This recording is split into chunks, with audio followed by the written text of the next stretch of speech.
Good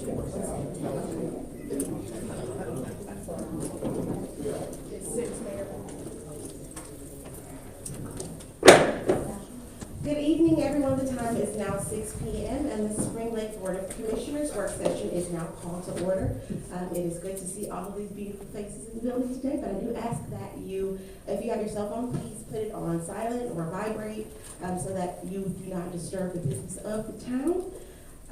And I would first like to invite Bishop Marshall to the podium to lead us in our invocation and pledge of allegiance. Please stand and join us if you choose to.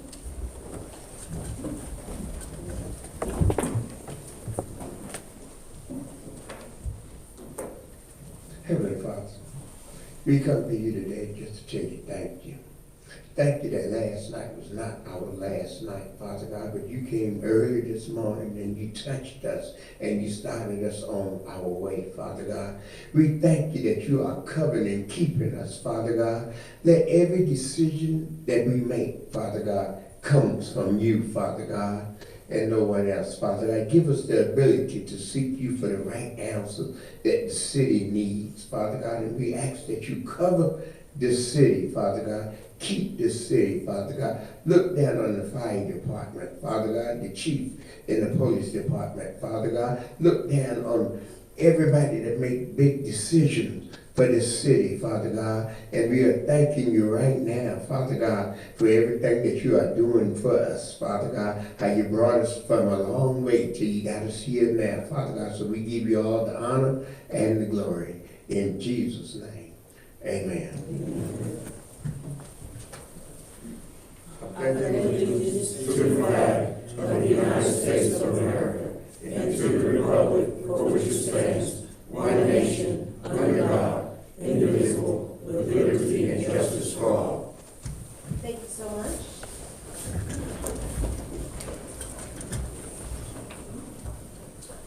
I will now call for any additions or deletions to the agenda. Seeing none, I'll now call for a motion to approve the agenda. Commissioner Palacios? So moved. Commissioner Chadwick? I second. Any discussion? All in favor? Aye. Motion carries. Now we'll move to the approval of our consent items. I would need a motion to approve the draft minutes of the October 28th, 2024 work session. Commissioner Lackman? So moved. Commissioner Thompson? I second. Any discussion? All in favor? Aye. Motion carries. Now on to our public comment section. Now remember, each speaker is limited to only 3 minutes. There will be a signal on the screen notifying you of your time. At the end of the 3rd minute, you will be requested to stop speaking. The topics must be related to the town of Spring Lake only, and there will be no response or action from the board regarding your public comments. So we will begin with Attorney David Curry. Please approach the podium, state your name and address for the record. Yes, Madam Mayor. Thank you. My name is David Courie, C-O-U-R-I-E, with Bieber Courie Law Firm in Fayetteville. I was here to speak just briefly and introduce myself and make the board aware that I was present for a matter that I anticipate will be topic of closed conversation, a legal matter where I represent Alabashi convenience stores and rentals, and just simply for the purpose of letting this board know that I was present and was anticipating Mr. Porter being here. I just learned that he is not here. I'm trying to reach him now to see how that impacts my staying, and just trying to be of some help to resolve the matter, if at all possible, this evening, for the board's benefit and everyone involved. All right. Thank you. Thank you, sir. Next we'll have Mr. James O'Gara. Please approach the podium, state your name and address for the record. Thank you, Mr. O'Gara. Good evening. I'm James O'Gara. Located at 614 Duncan Road, Spring Lake 28393.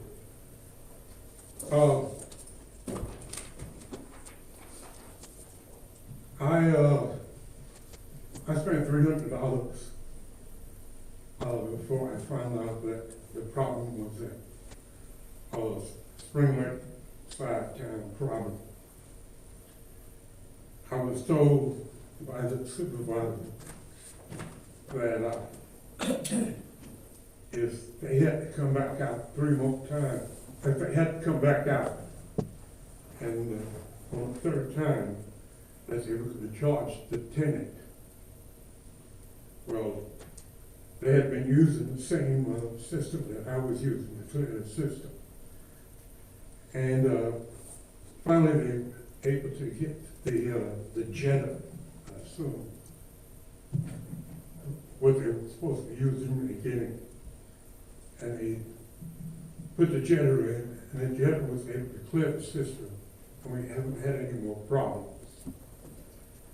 So, in turn, I turned around and went in and apologized to the tenant because she had told me that the tenant was using woman and feminine products. And I had got on the tenant about that. I'm thinking maybe we need to get some people with a little bit more knowledge in what's going on, because I'm taking their word for granted, which I'm learning facts.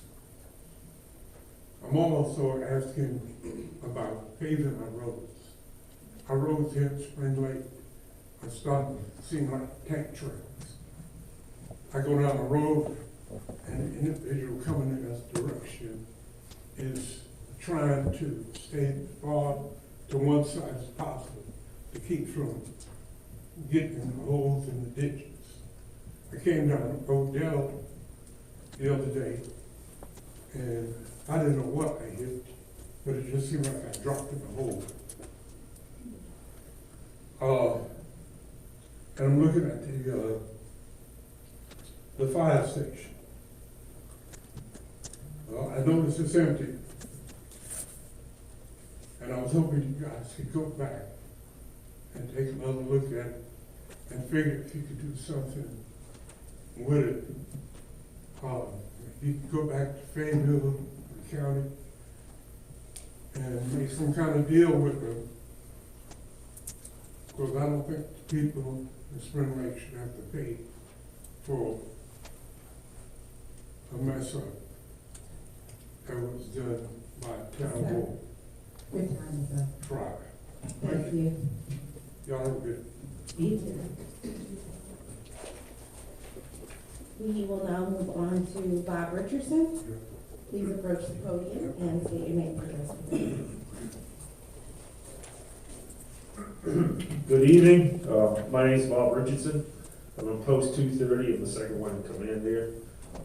I do most of the daily paperwork and stuff, take a lot of responsibility for the post.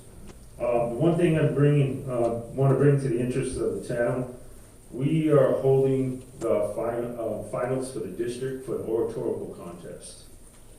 What this is, it's a speech put on by 10th through 11th and 12th graders on the Constitution of the United States.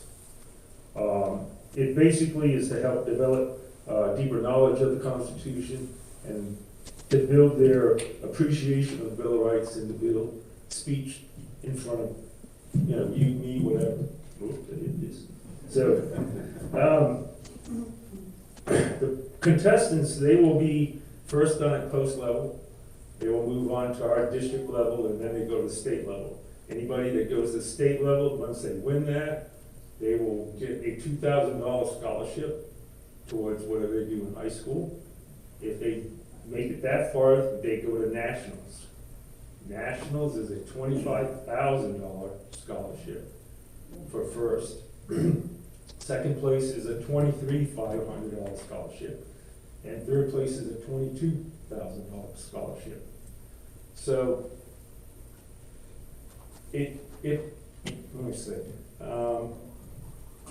It's a good opportunity for kids that are trying to get into speech and to get into doing different things, essays and stuff like that, and to learn a lot about the Constitution of the United States.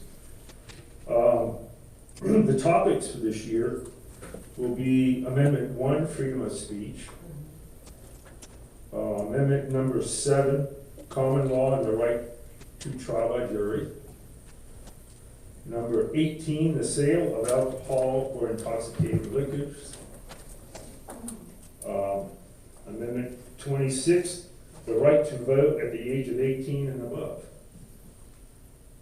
And the last one is, I missed the last one, sorry. Anyway, the requirements basically address business casual. They need to be able to speak English. It's the one thing American Legion requires. And they won't make any exceptions for these rules at all. It is, once you're there, you gotta abide by their rules. So, is there any questions? No? It's fine, so thank you. All right, thank you.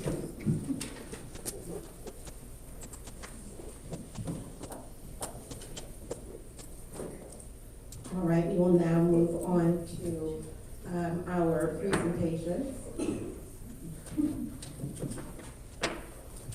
We will do a Veteran of the Year plaque by Commissioner Lackman. This is lots of fun.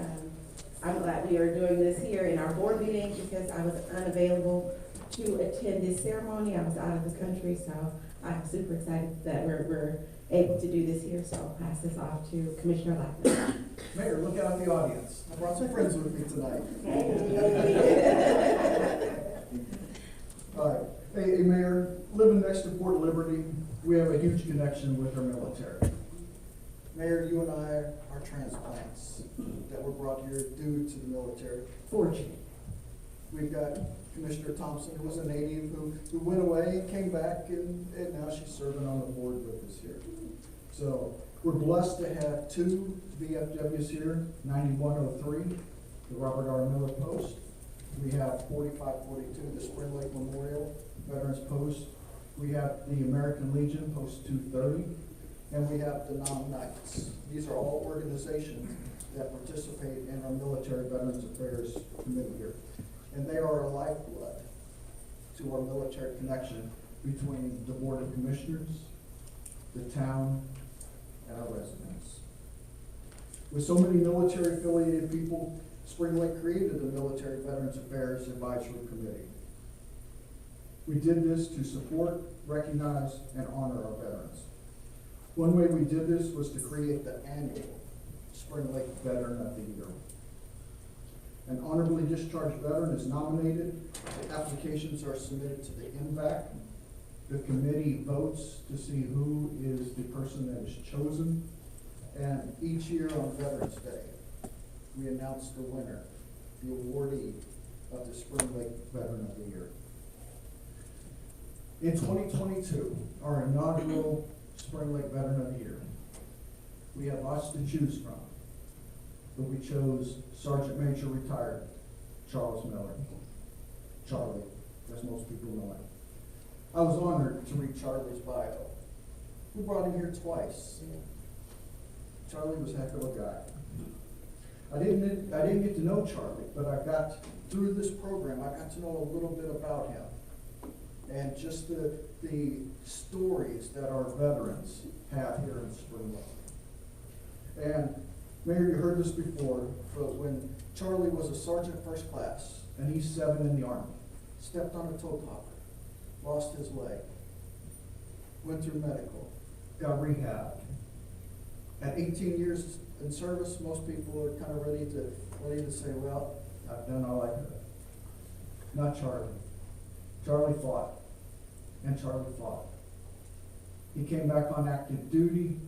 He regained airborne status to jump out of perfectly good airplanes and retire a sergeant major. We hear this phrase, adapt, achieve, and overcome. That was Charlie. And the efforts, the commitment that Charlie did after the service, continuing to bring forth veteran programs to help those newly people that just getting out of the Army or getting out of the military, to guide, direct, and help make a better life for them. Charlie was a great Veteran of the Year. And if you look up here, I got some pictures that we've got. I was honored, I was in the right place at the right time to be able to hear about Charlie, know about Charlie, and to be able to talk. So, moving on to 2023. The MVAC chose Gunnery Sergeant George Reed. He was our second Veteran of the Year. George served 24 years in the Marine Corps. George is active in our VFW post, Spring Lake Memorial VFW 4542. And I've told this story as well. If you look up on the screen, George has got his own reserve parking spot there. That's no joke, folks. That's the truth. So, all I can say is, George, hoorah, Semper Fi. Semper Fi. Once a Marine, always a Marine. Mayor, moving on to 2024. Here we go, this year. The word was getting out about our Veteran of the Year. We were getting more candidates that were being put before the committee to select. Spring Lake Military Veterans Affairs chose our very first female Veteran of the Year, Jennifer Alexander. She was a tech sergeant in the Air Force, served in the personnel arena, making sure that everybody else was taken care of before she took care of herself. We were honored to be able to recognize Jennifer at this last, Jennifer, don't you cry. It's okay, we'll get you tissues. Jennifer served over 20 years in the Air Force. She continues to serve, and that's what this program is all about. It's about bringing these people to light who continue to give back to our veteran population. She's a member of VFW Post 9103, the Spring Lake Robert R. Miller Post, DAV, and everybody who's ever been into Beatitude House over the last 20 years has seen, knows, and seeks out Jennifer. Mayor Anthony, tonight in the audience, we have Scott Miller, the son of Sergeant Major Charlie Miller. We have Gunnery Sergeant George Reed. We have Tech Sergeant retired Jennifer Alexander. And I would like to ask all three of them to stand so that we can recognize and give them a round of applause.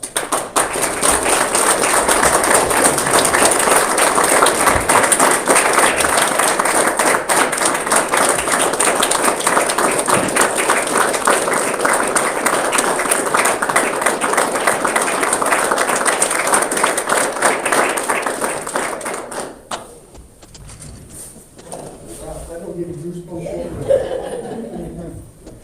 Whether you're a Spring Lake native or a transplant like me, there are many ways that you can contribute and give back to the community. Mayor Anthony, I must thank Armand Caron's sister, Teresa Tess Jones, from Tuscaloosa, Alabama. Roll Tide. Each year, Tess has hand-stitched quilts with a personal touch into each one of those quilts to be given out to our Veterans of the Year.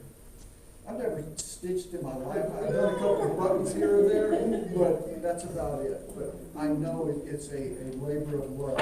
And she's from Tuscaloosa, Alabama, and she wants to contribute and be part of our program here. So, please, let's give Tess a round of applause.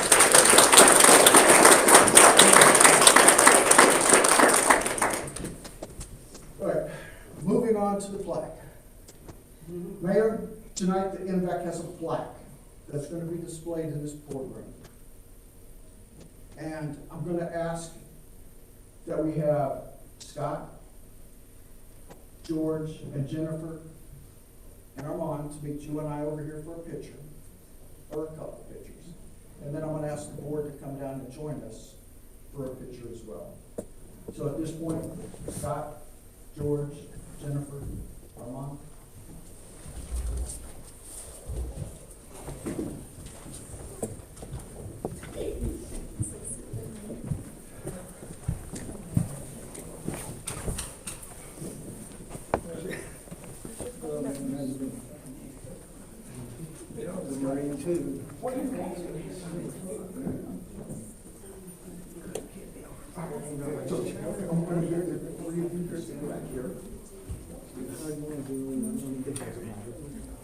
And so I want, George, I'm gonna get you to stand back to my side. Mayor, I'm gonna get you up front here for just now. Come on.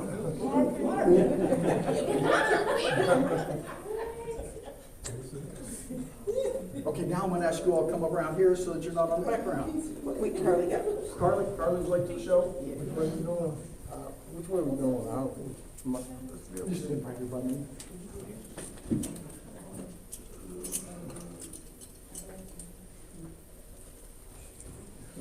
Board, would you care to join us?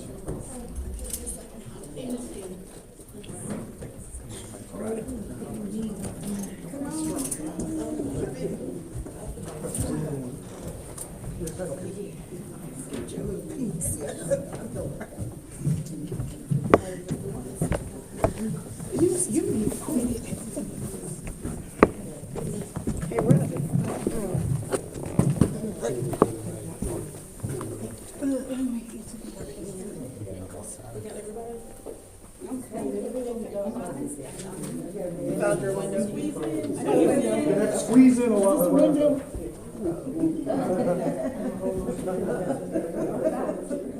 Right behind you.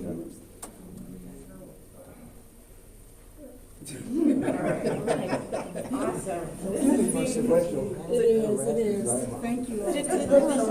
Did you see this? This is a whole everywhere. That's Spring Lake's coming. Jesus, take the wheel. Congratulations. Mr. Patel, okay. Close. I see that name everywhere.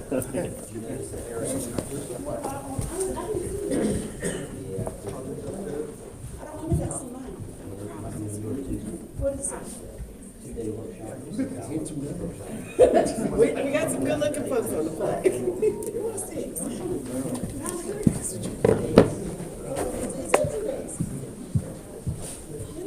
Can we give our Spring Lake veterans of the year another?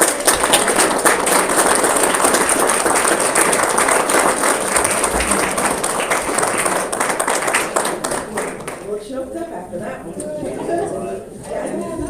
That one got you right in the feels. And Mayor, Scott Miller was also, you heard the hoorah out there. All right. Scott also served. All in his dad's footsteps. So I would like to take a point of privilege. We have a distinguished guest in our midst. Dr. Mary Hales is our new Cumberland County School Board elect for our district. I'd like to invite her to the podium.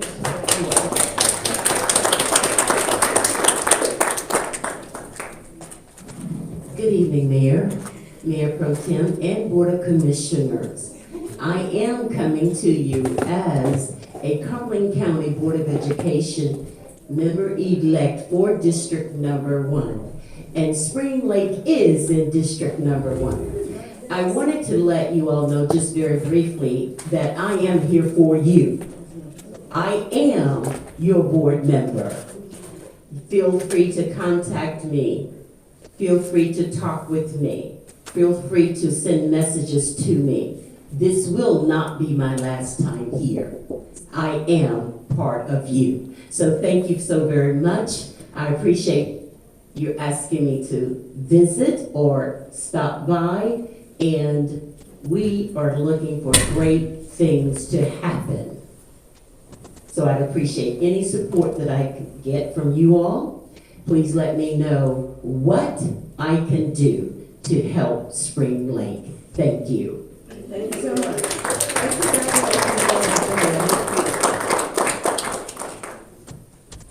Love feel good stuff. All right, we're going to move on to agenda item 8, our new business, and this is our legacy, our Leaders Legacy Recognition Program. This is another great brainchild out of the town of Spring Lake to increase community engagement, community pride.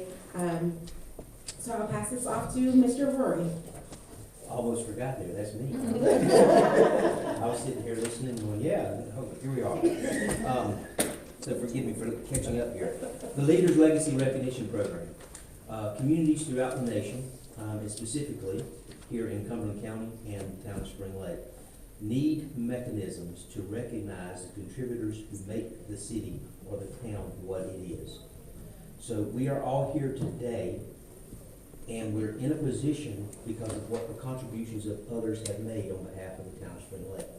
We need to have a mechanism to recognize them, and so the Leaders Legacy Program will allow our citizens to nominate folks who have made significant contributions. Now, significant is, kind of hard to get your thoughts wrapped around, right? But significant contributions on behalf of Town of Spring Lake. Basically, it's made for the betterment of all. And so when they nominate that, then they'll have to have a town sponsor, and in this case, the town sponsor will either be the manager or the board of commissioners. So they have to be sponsored, and then finally, this board, by resolution, will recognize someone as in our Leaders Legacy Recognition Program. If that happens, then those folks will be able to place a bench somewhere throughout town. Think of the metal bench. You'll see the first one up here on Veterans Park. It was installed Friday. And it's a way to recognize people for a long, long time. Granted, the benches will, eventually, we'll need to take good repair and maintain them and things of that nature. But it's someone where you can recognize someone. There's a list of people up there on that wall. All the past mayors up there, and eventually somebody else's picture will be up there, and then somebody else's picture. But they don't have to be political or elected officials. This could be just Joe Citizen, who day in, day out is out there picking up trash. Day in, day out. Veterans, right? Giving back to this community. And so that's what this Leader Recognition Program is about. And so just by allowing me to read, for compelling reasons, community engagement participation program to foster greater community involvement by recognizing leaders and encouraging residents to engage in civic activities. Promotion of positive values, the program emphasizes leadership qualities such as integrity, service, and commitment to the community, which can inspire others to follow suit and contribute positively to the town. Recognition of achievements by highlighting the accomplishments of local leaders, the town can boost morale and pride among residents, showcasing the town's strengths and the contributions of its citizens. Attraction of resources, being part of a recognized program, may attract attention to potential sponsors, grants, or initiatives that can benefit the town and its projects. It already has. Enhance our reputation. Participation can elevate the town while portraying it as a proactive community dedicated to leadership and development, which can be attractive to residents and business. At the end of the day, this program is about recognizing those folks within this community, this town, by definition, is really just a collection of us. So we need a mechanism to recognize the contributions and the benefits brought on the city for the collection of us. That's what we're trying to accomplish. So I am hoping for your approval for this program moving forward, and we'll see what the next one holds. So is there any discussion from the board? Yes, the lights are going off. Mayor Pro Tem. Yes, I just wanted to say, this is a wonderful vehicle to recognize, just everyday people who do so much in our community, the unsung heroes. So I really like this program. Thank you. And I do want to make sure that you are aware that there's a cost associated with these benches. So for nominees or potential sponsors for these benches, the benches cost roughly about $2,000, just under $2,000. And what will happen is the town will sponsor half of that money, and the other half will be paid by the sponsor of that bench. So this will be a buy-in for the community, but the town is sponsoring half of it. I just want to make sure that we are aware of that. Commissioner Lackman. Mayor, I love this program. It's a chance for citizens to take ownership of the town, to take some pride in the town.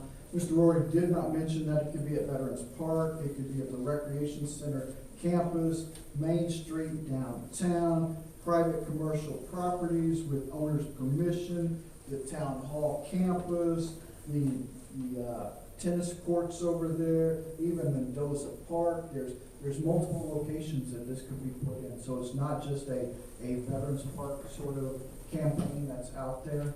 This is town-wide. This is something that we're looking to bring pride and ownership back into the town. And this is a great opportunity. I love it.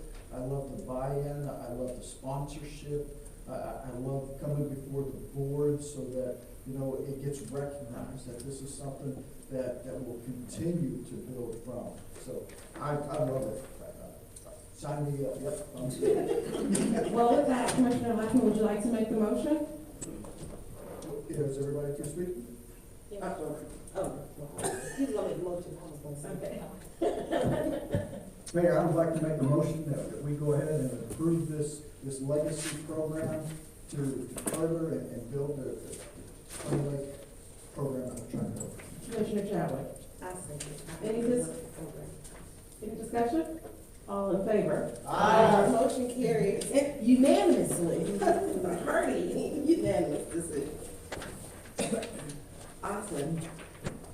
All right, we'll move on to agenda item 8B, draft ordinance number 2024-04, chapter 16, environment, article 5, donation box. Town manager, Mr. Roy, back to It's you. me again. In your agenda packet is basically the rewriting of our ordinance. If you will recall, this board passed the ordinance that requires for anyone to place a donation box in the town of Spring Lakes to have it be permitted. What that has led to is unintended consequences. Yesterday's solution has become today's problem. So this ordinance basically rewrites, it does not eliminate the old ordinance. It basically say that there are no places in the town of Spring Lake where donation boxes are allowed outside. It's important to understand that these donation boxes, it's not that we're trying to be anti-donation to the needy or whoever, but they become places where people just leave things. They become illegal dump sites. Everything, all you have to do is ride through town, you'll see it, the mattresses, toilets, you name it, stuff that's just left there as if it's a place to pick up the garbage. So the best way to deal with that is to eliminate and back up and say, okay, we're not gonna have these donation boxes. You are required to take your trash, your litter to an appropriate location. That's not one of them. And so, it does not apply in any form and fashion to a donation box and you come in and you drop food. None of that. It's just these that you see outside on different properties. This unwinds that previous ordinance and just makes it where they are not permitted in the town of Spring Lake. Well, I know a few, was it last year, beginning of this year, late last year, we were trying to crack down on the blight. And those donation boxes, although I do believe that they have a good intention, it was not working. As Mr. Roy said, I personally myself screamed from across the parking lot, "Don't you leave that dresser there!" But that's how serious it got. It became that, and we tried to baby step it to give the property owners the space and the leeway to keep those areas clean if they wanted to maintain those donation boxes. And that didn't work. And so we have to do what's best for our town, and that means make these tough decisions, make these calls, and again, it's not that we are against donations. It's not that we're against helping the less fortunate, but we can't do that at the expense of trashing our community when we get full houses dumped at these boxes that are clearly listed, clothes and shoes. So that's where we are, and I fully support and endorse this. We tried, and this is what we got, and so it's time to just get rid of them altogether. Mayor Pro Tem? Thank you, Mayor. I echo what the mayor said. I have, at risk of my life probably, I went up to someone who had a trailer attached to a truck full of furniture that they were unloading, getting ready to unload. And I said, I am taking a picture of your tag and I'm going to report you. And so, and anyway, they did leave, but it's been many, many times that I've I had to stop myself from just going over and telling people, don't do that. I had to realize it was a little crazy. But, I'm glad they're gonna be gone so that they will no longer be a blight in our community. Commissioner Hoffman? Mayor, I do not apologize for trying to work this program, trying to give the tenants, the occupants, the builders, the building folks an opportunity. It did not work. It did not work. We tried it. It's unfortunate, and as you said, that they do serve a purpose, but right now, the way things have gone, today's solution has to be taking care of yesterday's problem. Thank you. Commissioner Palacios? Thank you, Mayor. I agree with the sentiments I've heard tonight.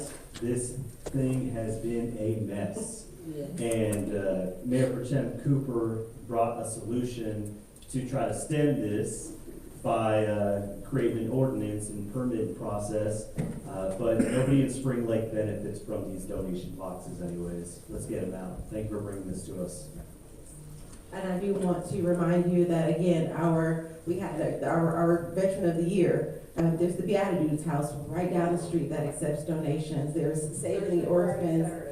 Excuse me? Thursday, Friday, Saturday. Thursday, Friday, and Saturday. So in lieu of those donation boxes, there are other options. In the Southlands Plaza, there's the Saving the Orphans store. They also take donations. So if you have a need to make a donation, please consider taking them to a reputable business and not dumping them on the sides of our roads. With that, I will entertain a motion to approve the amended ordinance number 2024-04, Chapter 16, Environment, Article 5, donation boxes. Commissioner Thompson. So moved. Commissioner Palacios? I second that. Any discussion? All in favor? Aye. Yes. Motion carries unanimously. Awesome, so. Just to business owners, if you're watching and you have a donation box in your parking lot, please, do what it takes to get rid of it, as swiftly as possible to avoid, further action. All right, agenda item 8C, our personnel policy handbook. Mr. Rory, you're on a roll tonight. I know I'm gonna slow on this one, and I think you guys will actually have a good feel about it, as well as a couple of laughs, unfortunately, for the wrong reasons. Our current personnel policy is dated 1999. Things have changed. Yes, they are. Those changes are among us. We've never really updated a lot of the policies, but you gotta understand that a lot of the personnel policy, the policy language itself, is driven by statute, is driven by law, the Fair Labor Standards Act. So there's really not a lot that you can change with that, you just have to move forward. But there are a lot of things that you need to address. For example, this is where you'll get the little laugh. I'm gonna put Carly on the spot, she doesn't know this is coming. So she sent me an email on September 23rd saying we need to put something on the agenda for the board to approve. Help me, Carly, do you know what it is? Remember? Pornography resolution? We need to get the board to adopt a resolution or policy telling our employees that they can't view pornography on the computer. I would think that would be common sense, but apparently it's not. That's driven by statute. That's not just something we're coming up, because this is the state saying, this is what you need to do. Commerce, wasn't it? Was it part of, where's it coming from? I don't remember. But either way, so you go, well, wait a minute. Why do we've got something already, why don't we just make sure that that's put into the personnel policy? This was never a conversation in 1999, okay? When I was on the fire department, the first computer we got, we played cards on it, that's what we figured it was for, solitaire, right? But we've evolved, there's a lot of these things changed. So, this personnel policy is basically 150 plus pages. It's in depth. It has been vetted through staff. We've argued, we've debated. There's things in there that's good. There's things in there that might be bad. There's things that might be Scrivener errors, or whatever it may be. But at the end of the day, it is an update, a total revision to our 1999 policy. I first sent this to the board for review on September the 27th, and I asked you to look at, and I want to highlight these things again. a couple little pieces in the personnel policy. The pages may be different now that we went through and made additional edits, but one topic was performance reviews and how that relates to merit pay. I made the statement that if 98% of your employees get a pay raise called merit, it ain't merit. It's something else, but it ain't merit. You know, you don't reward 98% of people for doing the same thing they've been doing last year just because they've been here for another year. That's not how you do merit. So we've addressed that in this policy. Another one is the development of a career development plan. Today, I signed off on what's called a personnel action form, or a PAP for short, that brings in a new hire with this, and this. Notably so, this new hire has what's called instructor 1 and 2, based on the NFPA standards, the state standards of the Department of Insurance, the Office of State Fire Marshal of North Carolina. That's critical because supervisors, right, we're having to go out now and recruit supervisors to come in, not recruit firefighters or police officers, but we're having to recruit captains and lieutenants and sergeants, because at the end of the day, we're required to develop the people that we hope to promote. We don't wait and then say, okay, you've been here 10 years, now you can be promoted. We don't want to promote the best guy who's been here the longest. We want to promote those who have quality standards. They meet certain requirements, and they're you know, so the CDP is built into this plan. I signed off to hire this guy today with a whole list of things, and we bumped the pay a little bit, so it ties back into how we deal with merit, ties back with how we do grade and classification. All of this has to be factored into any personnel policy. It does add 2 floating holidays. I know we've had some debate about that, but there's some reasons that we need to be doing that stuff. We're looking at how do we take in counterbalance and how we recruit and how do we compare to other agencies. You know, we don't want to be the employer of last resort. We want to be the employer of choice. And so we want to have the standards in place so that people can come to us, be paid appropriately, compensated appropriately, but also want to be here. So it's very important. If any of you haven't heard our saying, I can ask anybody in here. First, they gotta want to be here, they gotta want to do well, they gotta want to do more. If they don't meet those 3 criteria, we want them to be successful somewhere else. And I ain't apologizing for it.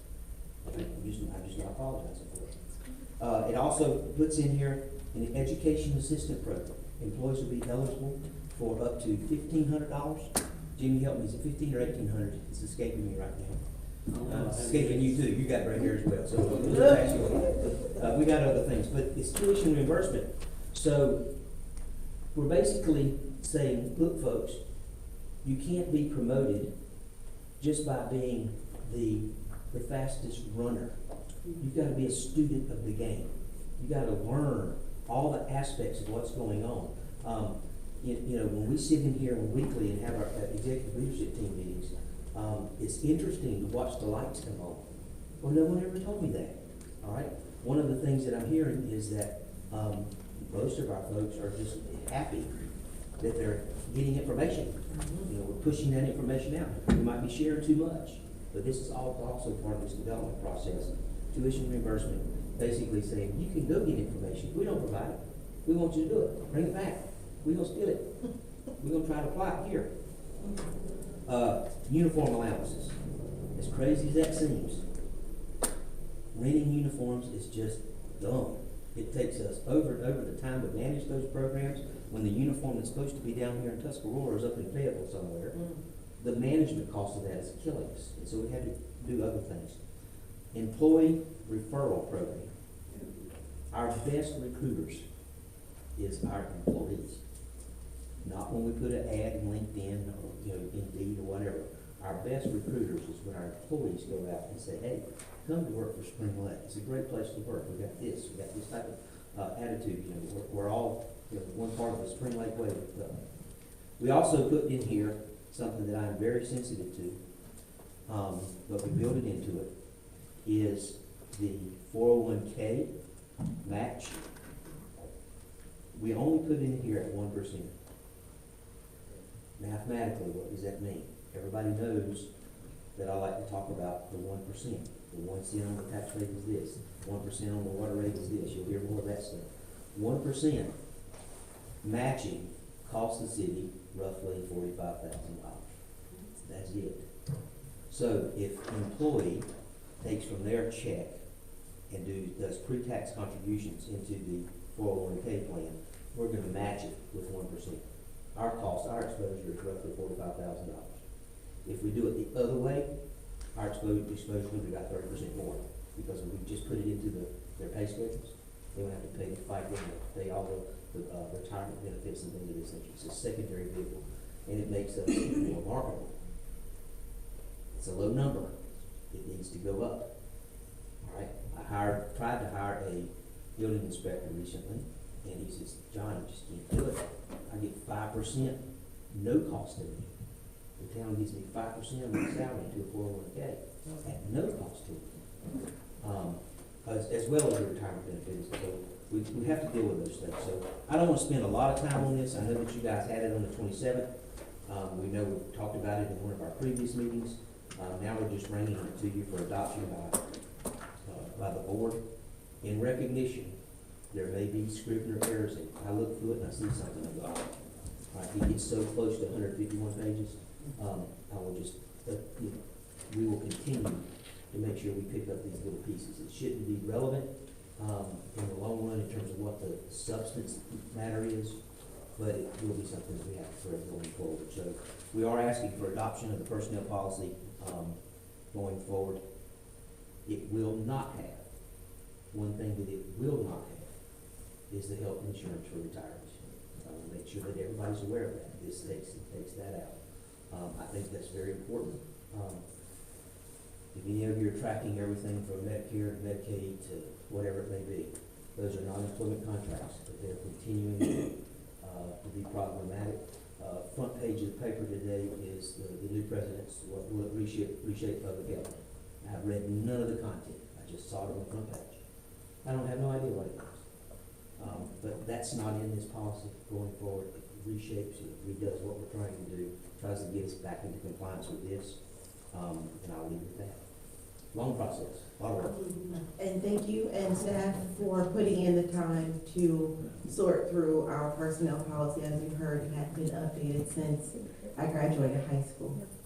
That's 1999. That's a long time for us to not take the time to make sure that our employees are cared for, because that's what this is. This is a guide. These are policies that are set to make sure that we are doing right by our employees. We have standards for our employees. We are providing programs and incentives to make sure that we're taking care of our employees, because what you see is us. You get to see our faces, primarily mine, when it comes to the care of this town, but it is our employees, it is the staffs who has boots on the ground, who does the work. And so we want to make sure that we are taking care of them the way they take care of this town, and they're doing the best job that they could possibly do. So thanks again for all of the hard work that you guys put in to update these policies.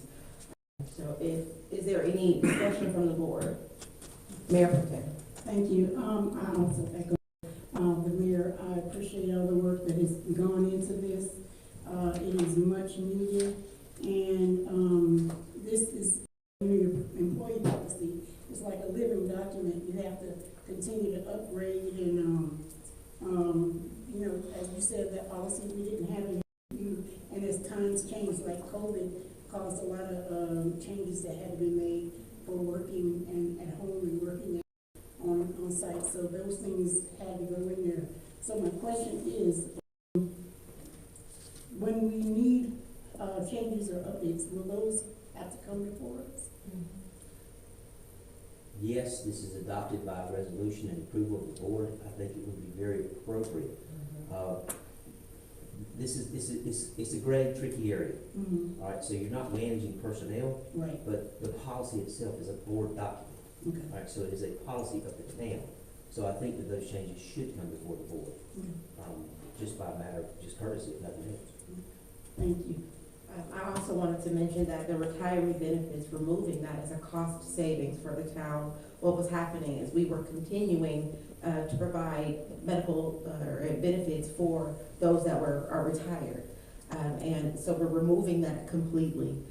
We can't, please, go ahead. It's not removed complete, correct me if I'm wrong, Roy, but those people who are already eligible, they're grandfathered in, they will continue to receive retirement benefits. This is for employees who have not yet earned enough years.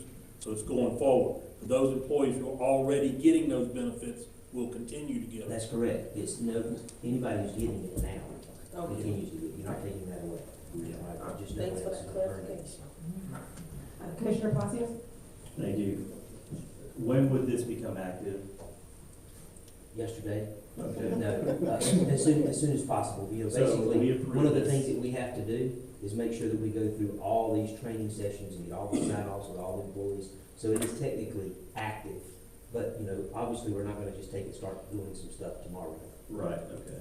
All right, thank you. And the holidays, typically, I know we originally discussed this back in September, but the holiday thing, I know was something we had questions about, but I do have a question about this board normally approve the holidays. Is that something we're still doing? I don't remember that piece. It's just part of the policy, the floating holidays. The floating anytime holidays during is- the year. Okay, and then, And it's not paid, they have to take time. yeah, That's critical. Other holidays they get paid for, but they have to take the time off. all right. And then, I just can't believe that this hasn't been updated since, Mayor, since I was in 7th grade. Wow. I just had one up you there. I have more gray hair than you do. Thank you. I don't even wanna go there. Somebody else. Commissioner Blackman just might. Mayor, thank you. 1999, where was I at? Don't say it, don't say it. I'm somewhere. But what I do like about this is that there's been effort put forth to build this document so that we can keep it in, at least in the forethought of our minds. So as things change, that we can adopt it instead of waiting till Mayor is getting Social Security on there. So, Mr. Roy, staff, thank you very much for putting this together. It'll be something that we need to continue, and Mr. Roy, I'm gonna charge you with making sure that as things go, that we keep working on this, just like you did this time. So thank you. The statute itself charges me with that responsibility. There is one thing I'd like to bring up that Carly's leaving, that you forgot to tell them this. This also has a cell phone stipend in it. It's important to understand this, and I want the group and all of our public to understand what's going on here. We're switching over to where all of our employees will not write in on a spreadsheet their time. Most of our folks are hourly employees, not salary employees. So they have to technically punch a clock in some form of fashion. So, we're switching over to ADP. ADP will help kind of spearhead all this, but they will be able to punch in, if you will, or clock in on their phone. They'll be required to do it on their phone or in a kiosk at a location where their reporting station is. But they can only do it if they're within a geo boundary.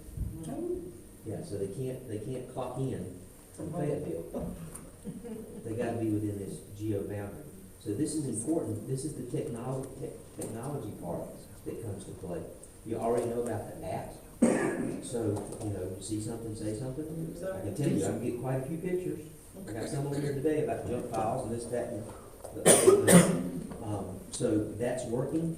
We need to encourage, incentivize, but also compensate our employees for dealing with those types of things. So the cell phone stuff is pretty important. That's great to put out. Now, about the cell phones, that means we're doing away with our second cell phone. Mhm. That's gonna provide a cost savings to the town, that's the question. I'm asking. Yes. Awesome, so I'm all about where can we save a few extra pennies? And if that's gonna keep me from having to carry two phones, I'm all in. I probably shouldn't admit it, but anybody that calls my office rings in 3 locations. Some of you have been there when I've it seen rings. it. It's like, but, so it rings on the cell phone, so they call my Spring Lake office number, it rings here. It rings on my computer, so I can talk, and it says, she'll get a kick out of this, it says Renee Robinson. I go ignore her. And on the phone, it rings. And so then she'll call me on my cell phone, she said, you ignore me again? I said, yeah, I am. I'm picking that up, of course, but, I think it's important for us to focus on those things. Definitely. So I will entertain a motion to approve our personnel policy handbook. Mayor Pro Tem? So moved. Commissioner Blackman? I second that motion. Any discussion? All in favor? Aye. Motion carries. We have a new personnel policy handbook. So, we are going to move on to what should be agenda item B. I just caught a small error on our agenda. Item what? Who is Steve? Steve, it's Steve Water rates. No problem. Sorry. So we're on agenda item B.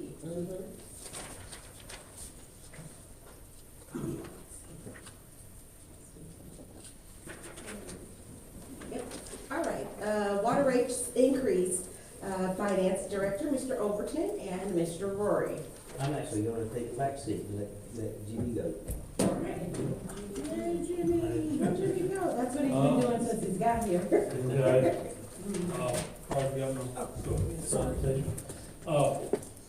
We're going to recommend several changes tonight to our water rates and our water policies. And we'll go over the reasons for that in a minute. But the recommendations we're going to ask you to do, first of all, is to increase the deposit for new customers. The reason for that is to cut down on bad debts. The second thing we're going to do is ask you to increase the water rates, because we need to increase the rates to repair water and sewer lines. The third thing we're going to do is change the cutoff policy and the late payment policy. I actually ask you to reduce the late fee, but increase the cutoff fee. And then the last thing we're going to ask you to do is for those who have habitually are on the cutoff list, to change them after they've been on the cutoff list 3 times, change it to where they have to prepay their water bill. Okay, and we'll get into the reasons for that. Now, this slide includes a bunch of things, a monthly report for October. I'm going to skip over a lot of that. Okay, we'll just get down to the water rates. Okay. Well, just to review, we went over this last time. Our gallons of water that we bill, the orange line, is much less than the gallons of water that we buy from Fayetteville and Harnett County. So that's one thing that's costing us a lot in the water fund, is we're not billing for all the water we use because of all the leaks in our water and sewer lines. Sewer's even worse. We're only billing half of what we treat at the wastewater treatment plant because we have so much infiltration of rainwater. Okay? Cost of water. Per you see over the last 4 years, from 20 to 24, our water cost us between 50 and 60% of what we bill our customers for, okay, or our revenue. This year for 2 reasons. Number one, all of the leaks in the water and sewer lines, and 2, the rate increases from Fayetteville and Harnett County. Our water now costs us 70% of what we're billing. That only leaves 30% to pay for salaries, repairs, utilities, and other things. Okay. All right, our accounts receivable. Water and sewer receivables, our current month's billing of $390,000, this is for September, is about 1/4 of our total receivables. 70% of our receivables are 90 days past due. $1 million. Those people are the folks that no longer live here, left town, and left us with 2 or 3 months of water bills. This year's just under 600,000, 550, 60,000. It has grown to over $1 million. It has doubled in the last 4 years, our bad debts. Okay? Our bad debt expense for each year, it's averaging over $100,000 a year. Now, September 24, the reason that's only 3 months. But you see in 24, it was $187,000 of people that left town without paying their water bills. Okay? And it's averaged $100,000 over the last 4 years. Okay? So how do we solve that problem? Right now, if you own your home, you pay a deposit of $50. If you're a tenant you pay a deposit of $100. Well, an average customer who uses 5,000 gallons, this would be a husband, wife, 2 kids, and a dog. That's your average family, okay? They use about 5,000 gallons. Under our current rate, their water and sewer bill would be $109. If they leave town, their deposit doesn't even cover 1 month's bill. But when they leave, they come in and tell you cut their water off, they're leaving town. We try to get a forwarding address, not always successful. Some people just leave town and cut, we don't know. But you're already a month behind, we bill a month behind, so you go out and read their meter. Now they owe us for 2 months, and our deposit doesn't even cover 1 month. So our recommendation is that we change the deposit for all future customers to $200. That still doesn't cover 2 months, but it gets us close. Okay, now for people who use less water, it probably would cover 2 months. But that is our recommendation for all. Now, this does not affect our current customers. This only is for new customers that move into town. The people who've already paid their deposit, they're grandfathered in under the old rules, okay? Now, this is our water and sewer budget for this year. Total revenue is $4.9 million, total expenses $4.9 million. Mr. Rory asked me to calculate how much would we have to increase the water and sewer rates so that we would have $500,000 to cover repair and replacement of water and sewer lines, and $500,000 increase in fund balance to cover future replacements of water lines, inflation, and other increases in the cost going forward. So, now you see our actual for 3 months, or 4 months in October, we've collected $1.7 million. We have spent $1.3 million. We're $400,000 to the good, but a lot of our expenses, debt service, come at the end of the year. But our budget is $4.9 million. So what I did is this: take our current budget of $4.9 million. Included in that is $337,000 of capital outlay, one-time expenses this year. Take those out, okay? So that means our operating and debt service expenses, our recurring expenses, are only $4.5 million. So you add $500,000 to that for replacement of water and sewer lines and repairs, capital outlay. Add another $500,000 to increase our fund balance. So that would give us revenues of $5.5 million rather than $4.5 million. Our current revenues, you take out interest income and one-time grants and stuff, just the water and sewer rates, through 4 months, we've collected about $1.6 million. So for 12 months, that equates to almost $4.8 million, just $4,765,000. The difference between the revenue we need, 5.5 and 4.7, is $800,000. So we need to increase our revenue by $800,000 in order to have $1 million for repairs and increase in fund balance. That's the equivalent of 16.91% increase in revenue, okay? So, based on that, our recommendation is going to be to increase the water and sewer rates by 17%. This is our current water and sewer rates. You see the minimum inside is $9, and then you pay $8 per 1,000 gallons for the first 3,000 gallons. The more water you use, the more expensive it gets. The rates outside of town, your minimum is $18 for water. Your first 3,000 gallons is at $16.10, and it also goes up. For sewer, your minimum is $17.29. Your per gallon charge starts at $7.76 and goes up the more you use. Sewer outside starts at $34 flat rate, and then each 1,000 gallons costs you $15. And that also goes up. Your outside rates are double your inside rates, okay?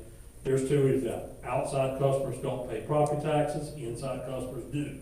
The second thing, outside customers tend to be more spread out in the county, not as close together, so there's more distance to run the water and sewer lines. It's more expensive to deliver the water to outside customers and to collect the sewer.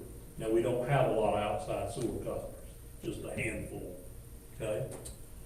The proposed rate increase of 17%, the minimum would go from $9.09 for water to $10.64, and the per gallon charge would go from $8.05 to $9.42.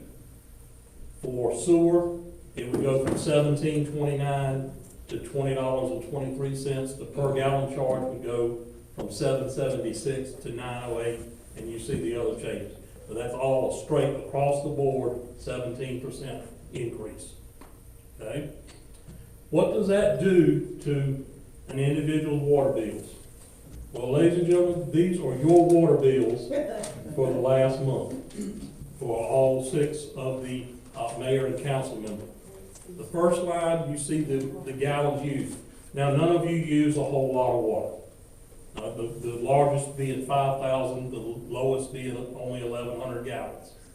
Okay? Your current bill, water and sewer combined, ranges from a low of $43 to a high of $121. Now, with the 17% increase using the same gallons, the lowest water bill would increase by $7.44 from 43 to 51. The board member with the largest amount of family and water uses would go from 121 to 149, or about $20.60. Okay? Now, what I also did the same calculation at each tier. Your rate increases every 3,000 gallons. So if you have a customer that uses no water at all, just pays the minimum, their bill only goes up $4.50 a month, or $4.48. Tier 1, using 3,000 gallons, the increase would be $12.55 a month. Tier 2, it would increase $21 a month. Tier 3, $31 a month. And Tier 4, at 10,000 gallons, all your Tier 4 is any gallons over 9,000. Very few residential customers use more than 10,000 gallons. So that would be $35 a month. Your average customer that's paying $109, their water bill would go up to $128, or an $18.60 increase. Okay? Now, just for display, I also included a couple of commercial customers and one outside customer. Outside customer at Tier 4 using 10,000 gallons, their current bill of water and sewer combined would be $414. But again, most of our outside customers are water only. Okay? Most of the residents outside are on septic tanks, not on city water and sewer. That increase would be $70, but for most outside customers, it would be much less because they don't have sewer. Okay, I chose, when I looked at our top water users, about 5 or 6 of the top 25 are the fast food restaurants. So I picked one of those. They used 67,000 gallons last month. Their water bill right now was $1,400. With a 17% increase, it would be $1,678, an increase of 243. That's a lot of water.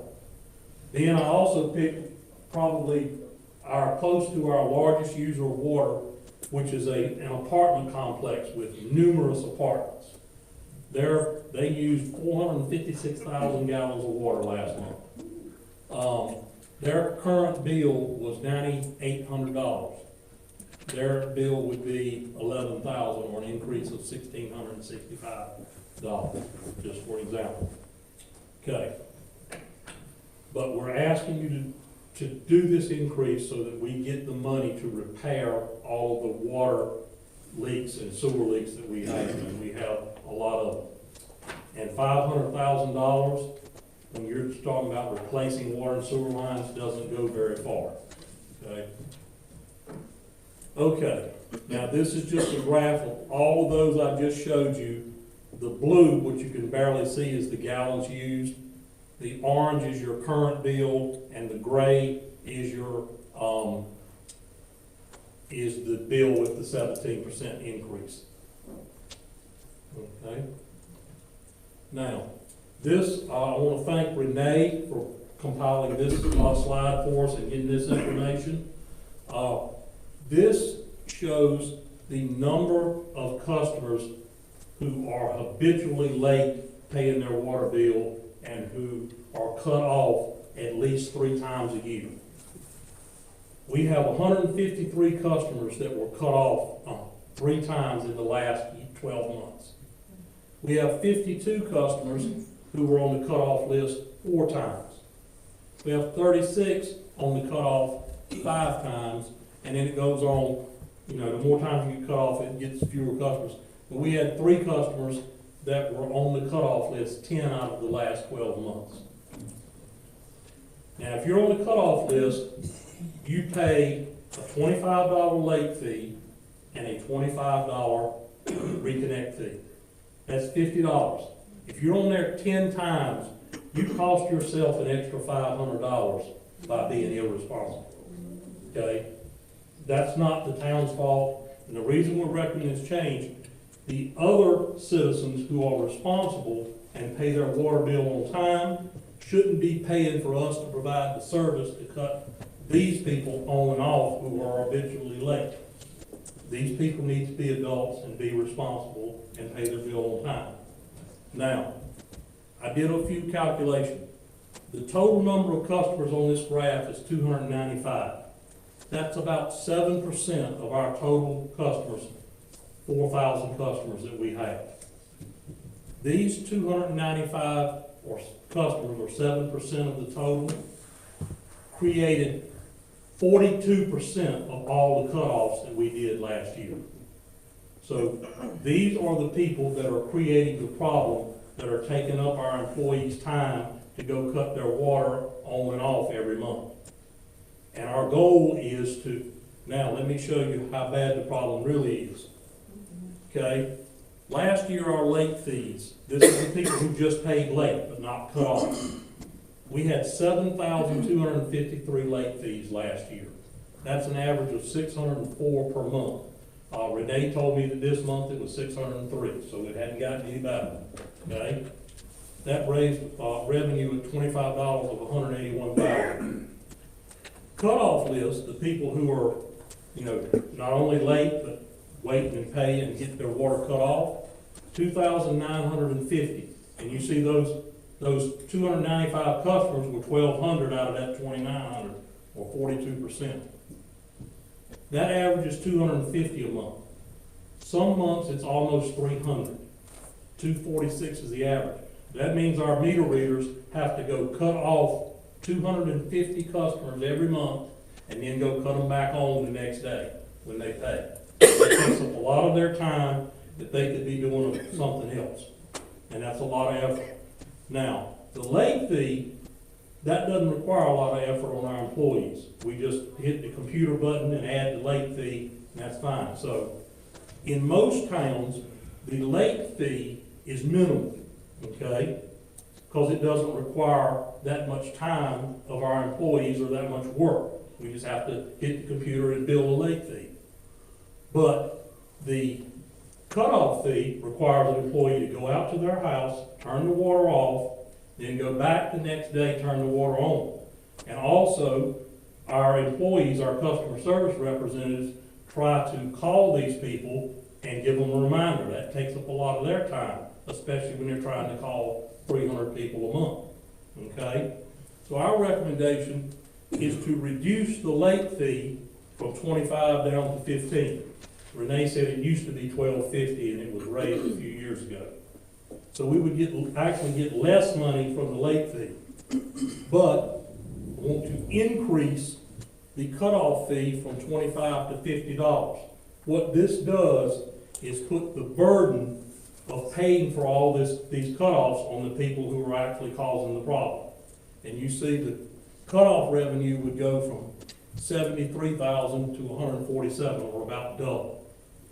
But that's not the goal, to get the extra revenue. We'd about break even if these numbers stayed the same. The goal is to get the number of cutoffs down. so that we're not spending 2 days every month turning people's water on and off, to encourage these people to pay on time, okay? Now, these are our recommendations in summary. The first is to increase the deposit from $50 for homeowners and $100 for tenants to $200 for all new customers. That is the equivalent of roughly 2 months' water bill. Because when people leave town and don't pay their bill, they usually owe you at least 2 months. That will cut down on our bad debts. The second thing is to increase the water and sewer rates by 17% effective January 1. Now, this will not show up in your bill the 1st of January, because that's your December water usage. It will show up at the end of January, probably your February bill, okay? To decrease the late fee from 25 to 15, but increase the cutoff fee from 25 to 50. And the last change would be a change in policy. If you're on the cutoff list for the 3rd time in any 12-month period, you would be required to prepay your water and sewer bill in the future, so we don't have all these cutoffs every month. The way we would calculate your prepayment, we would use our leak adjustment policy. The average of your last, if you have a leak, we take your average of your last 6 months' water bill, and we adjust your water bill to the average of the last 6 months. Well, so what we would do is take your last 6 months, average them, and then round it up to the nearest $10, and that would be your prepayment. Now, if you've only been here 3 or 4 months, we would just use 3 or 4 months. But if you've been here for more than 6, we'd use the 6 months. Those are our recommendations for your approval. Does anybody have any questions?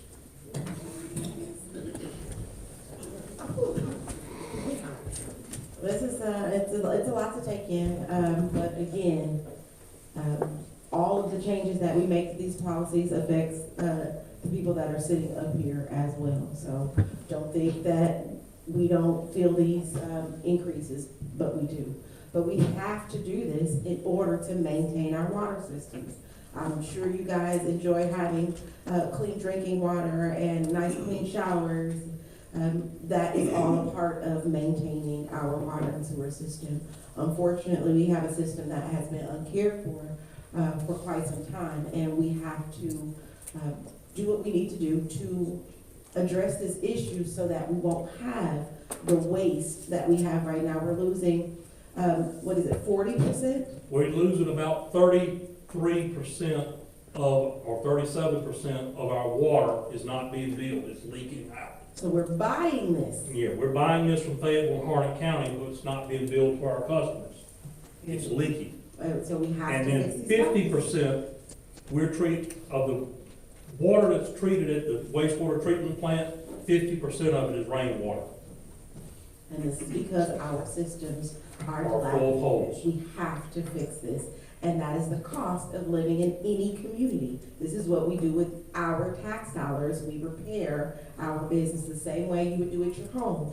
You had a busted pipe at your home, you would take your check and you would spend to make the repairs because that's where you live. You live in this town, and in order to make the repairs, we have to pay for them. And so that's where these increases are coming from. 17% sounds like a lot, but I'm so grateful for, if we can go back to the slide where it breaks down to the dollar amount, to show that these are, not to, count anybody's pockets, but the increases are nominal when we look at them from a dollar perspective and not the percentage perspective. So I beg that you, look at the dollar amount versus the percentage, and it makes it not so scary. Mayor Pro Tem? Thank you, Mayor. I had a couple of things. I think the last time you presented this, I asked, what would we do to change the commercial deposit? Because those are high number, high usage. And you didn't have anything to address that. Yes, ma'am.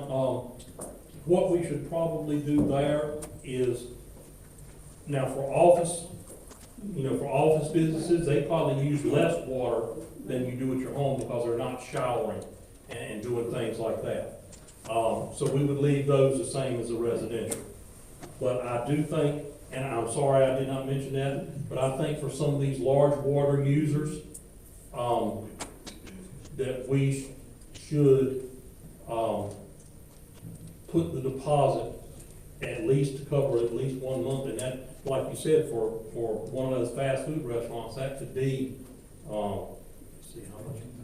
Yeah. Yeah, that could be as high as $1,500 Right. for a fast food or apartment. I think we probably need to do a separate schedule for commercial businesses other than, your normal office businesses. They'll just be under the same as residential. Office business, churches and stuff. But some of the larger users need to pay a much larger deposit. You are correct. Thank you. And, is there any way we could make auto pay easier? Like, can we do it, we get able to do auto pay online? I can address that. Man, money, machines, and materials, anything's possible, Mm-hmm. right? Man, money, machines, anything possible. But you can't do this unless you can do this. So, as we look forward to where we're at financially in the condition of the system, we need to be thinking about that technology as well. So I've asked Renee, she's here tonight. Renee has done a couple of things for us. She has researched the ability to go to a kiosk, an ATM machine, and a cost to pay your bill. Okay? So, I would actually recommend that long-term, you do away with the window.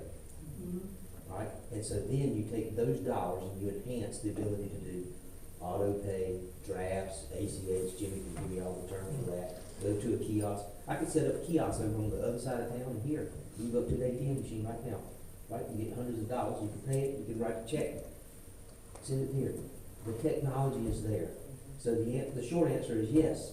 The long answer is how do we get there? We just can't do things. We got to put the technology in place. We got to make sure that we're adaptive and we can do that. Yeah, and I asked that because I've had a few people, say that they've had issues with paying their bill and didn't know that it didn't get paid, and I even had a time where I thought I paid it, I had to come up here and pay. So we need to make sure that our payment system is working correctly before we start, charging people all these extra funds. We currently have the capability, you can pay your water bill online with your credit card. And we also have automatic bank draft. The problem that we've had is we also have probably just about every day, either a bad check that bounces or an ACH bank draft that bounces. We average about one a day. People paying with either accounts that are closed or insufficient funds. But you do have the ability to pay your bill online. I think Commissioner Cooper's point, though, is not the ability to do it, to make sure that try to guarantee some accuracy before we start charging the late fees. And so, I don't think our system is adequate. With Harris and those types of things, so there's some compatibility issues, so yes, but, that's where the real conversation is. So how do you do something with the software, how do you do something with the kiosk, how do you do something with, there's always gonna be some level of error, but what's the margin of error? And we can come back maybe next time with a recommendation on customer deposits for larger commercial users. Say, so many gallons, your deposit is this, and more gallons, we can add that to this. Just a little highlight there, the restaurant, bars, and hotels, period, low hanging fruit. Yeah. You know what I mean, restaurant, bars, and hotels. Not necessarily apartments, but some of those are individually metered, right? Businesses, doctor's offices, things of that nature, are gonna be normal routine business. Car washes. Yeah, But again, any existing business is already grandfathered in. So it would only be for new businesses or new owners that move in going forward. and I wanna support Jimmy, I simply forgot about that myself. Yeah. I simply did just. So, I did have one other question. Yes, So ma'am. if someone is living in Spring Lake and moves to another part of Spring Lake, will they keep the same deposit rate, or they'll have to get a new deposit amount. Renee question.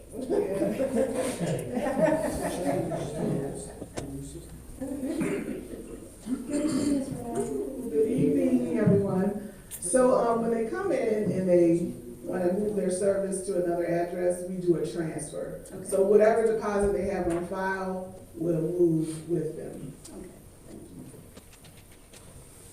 you. Commissioner Hoffman? Thank you, Mayor. We gotta start thinking outside the box.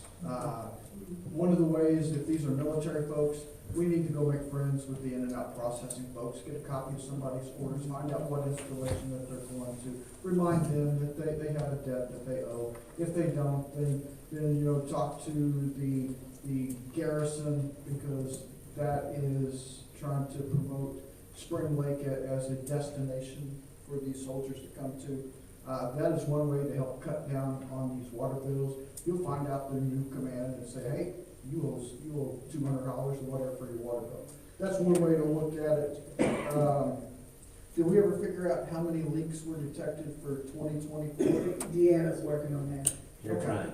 And Carly, could you go back to the gallons used? Could you flip back probably quite a few slides now? This has been one of the things that has. Billy, that was used, Billy. Keep going, go back. Gallons that we buy versus what is sold. Okay. Yeah, probably. That's one of the things that over the years, we've always heard, and Renee, I know you've heard this over and over, people come to me, and when we buy these gallons, we need to figure out how many leaks are there. If we start fixing these leaks, that's gonna cut down on the amount of water that's gonna kind of balance that fee out that's in there. Our infrastructure's been neglected for decades, not years, for decades. And we haven't worked on fixing that. And unfortunately, the piper is standing at the door saying, it's time to get this done. I've been here 4 months, and I know that we've written checks to Knoll contractors 5 or 6 times already, at $12,000 to $14,000 a pop to fix leaks. Mm-hmm. Those are the major leaks that Deanna has had them come and fix. We've also paid a couple other contractors to fix some other smaller leaks. They've several times had to take the new jetter we bought and rot out the sewer line. So we probably had at least a dozen leaks in the last 4 months. And it'll get worse as winter time comes around here as well. But if we can start getting these leaks repaired, meaning less leaks, that's gonna kind of help offset and balance this as a bill. Fine. Do we factor in a credit card usage fee, 3% everybody's charging now? So if people use their credit cards. Yeah, there is a convenience fee to use your credit card. Yeah. I do like the fact on the deposits and the different tiers, hotels, restaurants, institutions. I love that.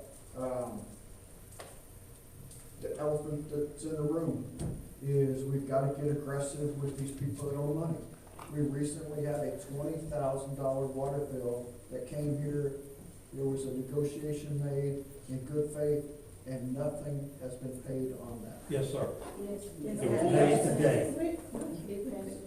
He actually came in and paid it today. Yes, sir. Just by only a million hours. Okay, but we have to start getting aggressive. That goes back to making friends with Port Liberty with the in and out processing, so that won't solve everything, but that will at least give us a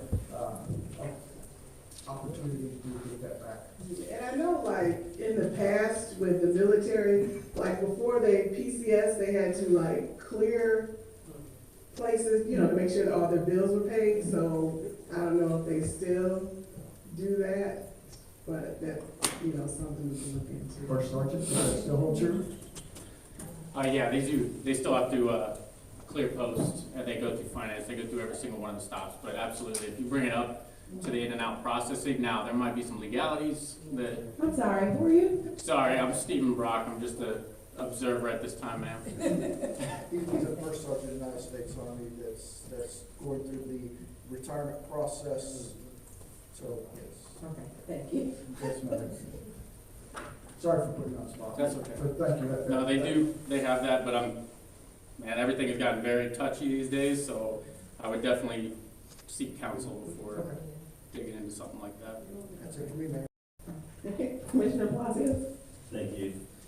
So 70% of the cost that we have is going to pay for the water.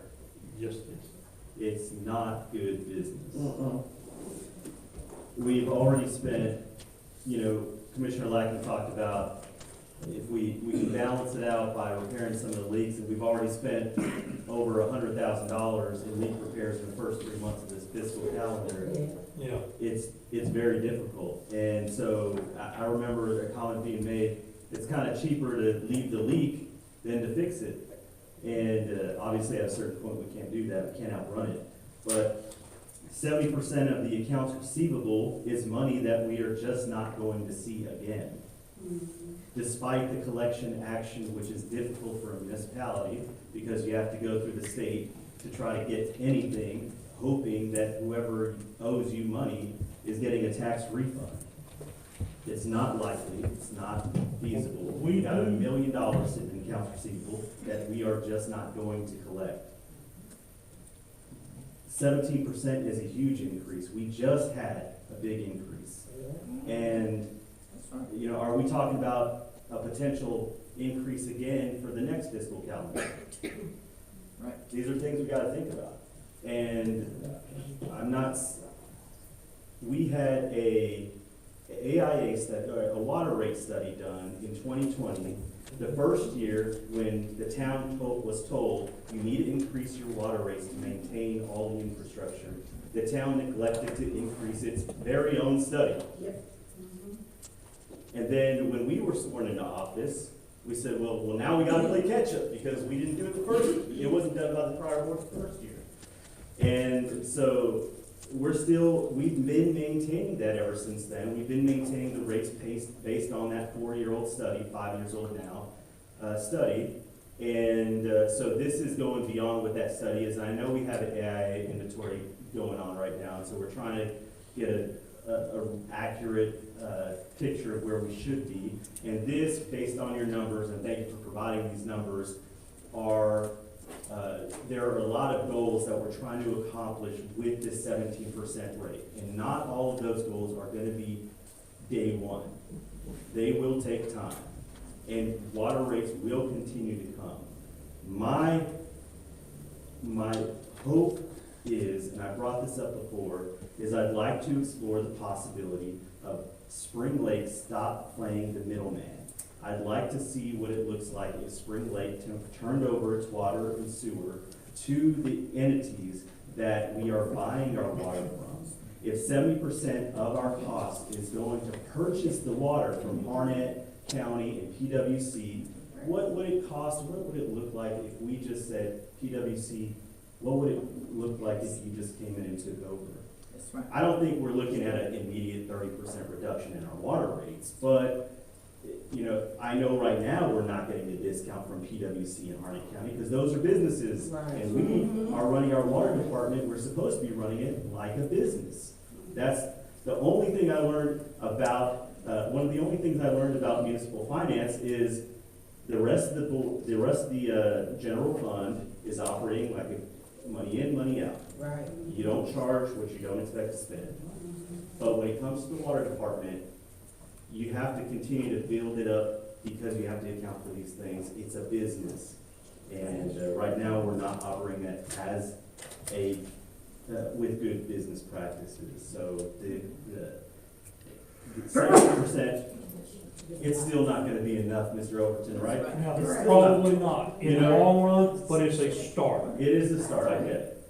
And so it's a hard pill to swallow. I'm one of the higher bills on that. 2 kids and a dog. And there's a reason. I got a big family, okay?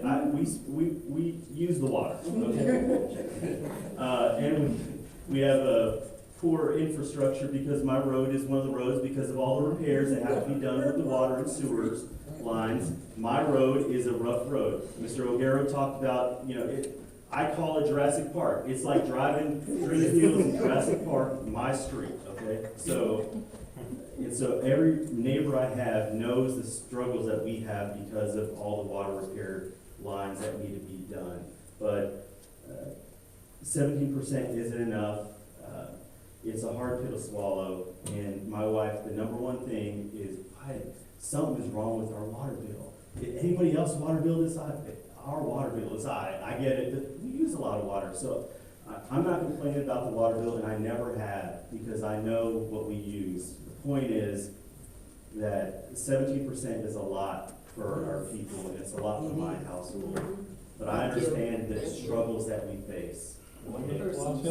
Your bill is only, your bill is only slightly above what an average family of 5,000 gallons uses.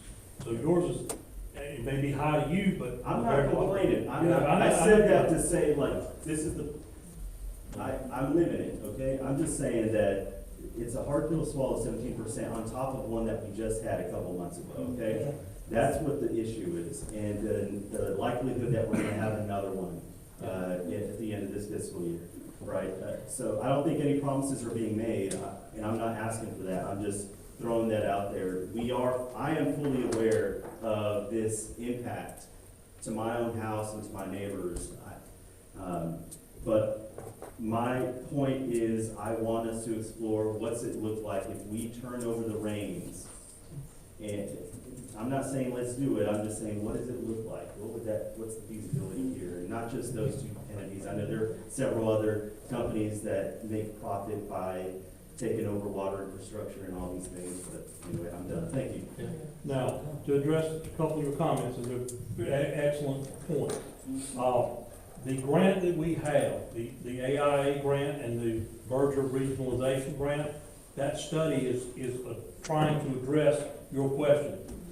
Could we possibly have a regional water system sell ours to Fayetteville or to Harnett County, or split it up to both? That study is part of the grant that we just got, so they're working on that. Number two, the water rate study that you mentioned was 4 years ago.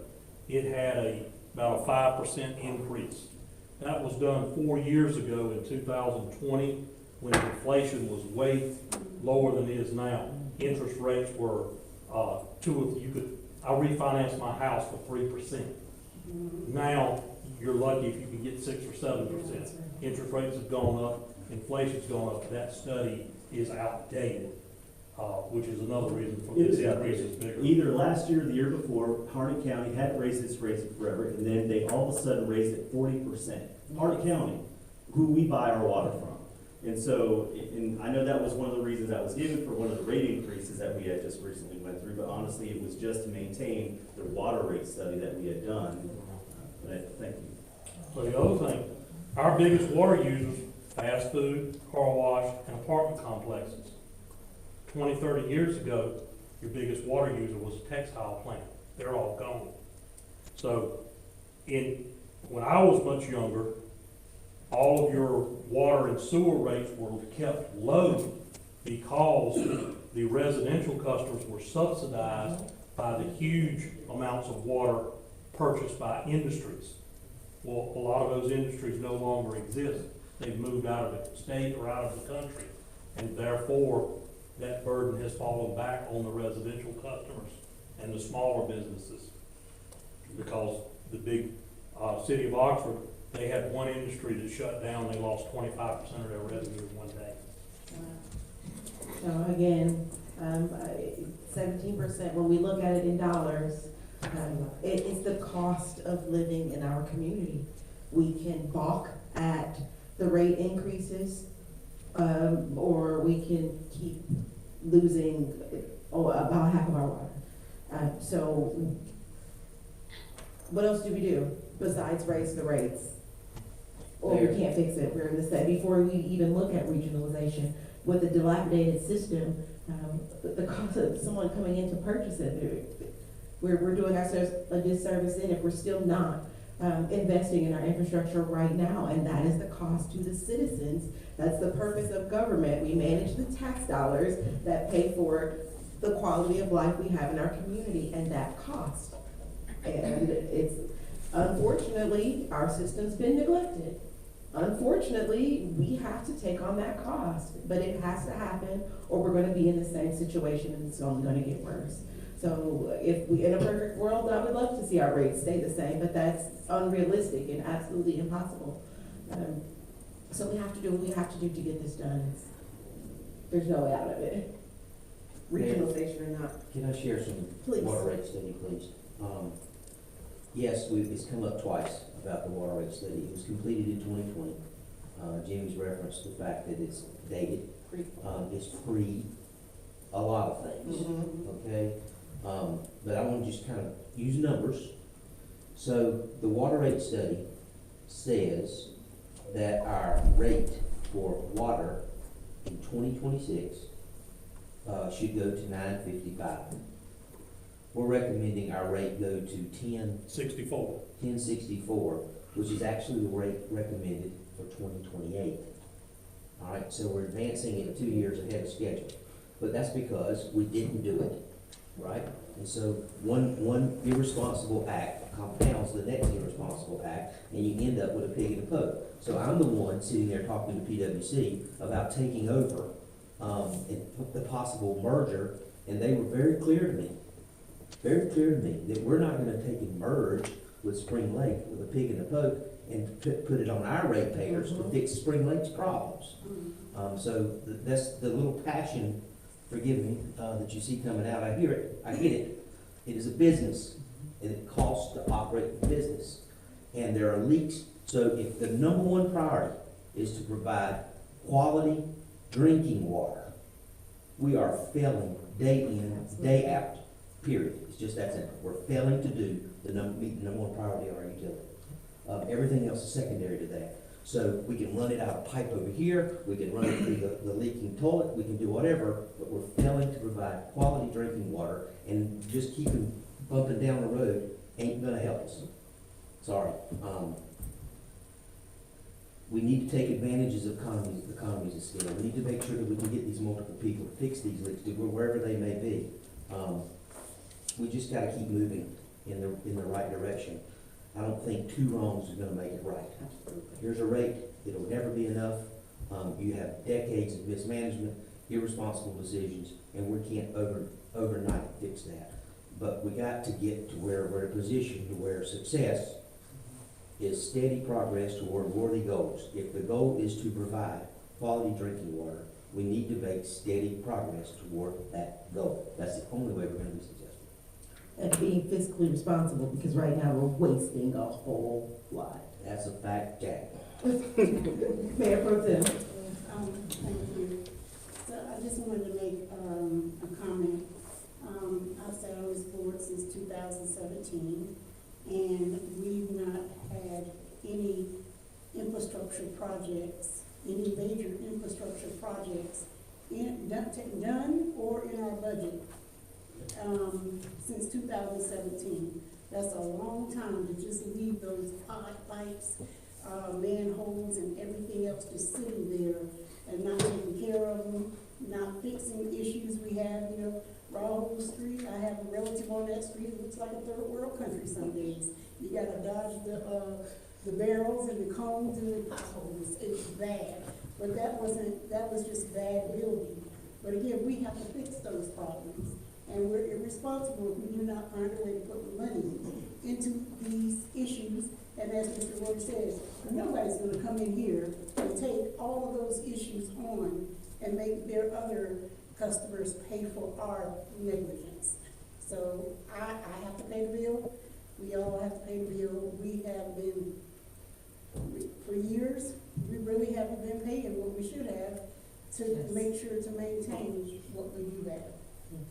Mayor, I don't want to steal the floor, but I do want to make sure that we continue to focus on things that I think are important. 17% is across the board. So that includes a 17% increase to the flat rate, a 17% increase to the usage rate. All right? So the discussion is, that a across-the-board increase to the flat rate is regressive, where the 17% increase to the usage rate is based on the usage. So you have several options. What's presented is across the board. You could not do the increase to the flat rate, all right, but then increase the usage rate, because who is in charge of the usage? The residents. They're not in charge of the flat rate, all right, so there's different ways of looking at this. The other one is, it just showed up here in your slide. Take me back up to that, late fee. Late fee? Y'all know that I deal with 1%, right? Mhm. I'm the 1% margin, right? 1%, 1%, 1%. This one, What that tells me is that we're going to, if we decrease the proposed late fee from $25 to $15, it's gonna cost us $70,000 a year. Are y'all with me? So if we keep the late fee at $25 instead of moving it to $15, we don't lose the $70,000. A 1% increase, right, to the rate is, $47,000. thank you very much. So that now instead of 17% across the board, you can do 15% across the board and still get it in the late fees. You've got to figure out how to have the revenue streams to fix the leaks. You can't do it by keeping things all the same. You're gonna get the same outcome. And so there's different ways of looking at this. Our proposal can be optioned and done different things. At the end of the day, we need a 17% increase in some form or fashion just to get us moving in that direction. Or a 23% increase to the usage rate and a 15% increase to the flat rate, right? Well, Keep it, do nothing. we did, or ask Kyle, what if we left the flat rate, the minimum alone? We need 800,000 in revenue. We broke it down. The minimum, the 17% increase in the minimum, I just took the number of customers times our minimum times 12 or 17, came up to right around 200,000. So of the 800,000 increase, 200 comes from increasing the minimum, 600 comes from increasing the usage rate. What do we have to do to make all 800 come from the usage? Leave the thing alone, and we would have to increase the per gallon rate by 23% to get the same revenue if we left the minimum the way it is and don't change it. That puts more of the burden on the higher water users and less on the smaller users. But that's a 23% is a big increase. Yes, ma'am. Yes, thank you. What if we, kept the late fee at 25? That's your choice. Did the 15% increase? That work? The late fee at 20, that's 70,000, and 15% increase at 47 would be 94. So you'd be 24,000 less in total, give or take. But you'd be close. Don't close let if me you did that. talk about two math guys. Yeah. It's not just about the cost, Sir. though, it's also about the Roland. manpower. Mr. Palacios. I'm done. Mr. Palacios, did you have? Yeah. I would say that it's not just about that dollar amount, it's also about the manpower and the priorities that our staff have to take to, every day keep, the meter readers know where to go, where they have to go to shut it off, and the next day they know that they're gonna waste their time going back to that same house. Well, It'll kill it a little bit, but I like the I don't have a buddy. I like the consequence. in Ms. Cooper's example, if we left the late fee at 25 and just increased the cutoff fee to 50, that'd be a total of $75 a month. Times 12 months would be $900 a year. That's certainly a disincentive to pay their bill late. That would really encourage people, hopefully, to pay their bill on time. These are courageous conversations that we have to have. It's about, how's the community gonna grow, how's it gonna survive? Yes. Not necessarily grow, but just survive. And so I think I get when you look at the flat rate, the usage rate, the 23%, the 15%, however you do that, you're really talking about how are you sustaining the system? Because it doesn't matter how much I pay, if I can't open the faucet and get drinking water out of it, it's all for nothing. It's all moot. And so the pipes have got to be fixed, everything's got to be clean. The contractor cost, one of the things that we look at in terms of the manpower and the staffing, in a perfect world, right? I would do a 17% increase to the flat rate. That's gonna generate $250,000, am I right? 210. All right, then I'm off a few bucks. Finance guys, right? So $210,000. But then I could take and do the AMR meter replacement program at $3.5 million, which is $380,000 a year. See where this is going?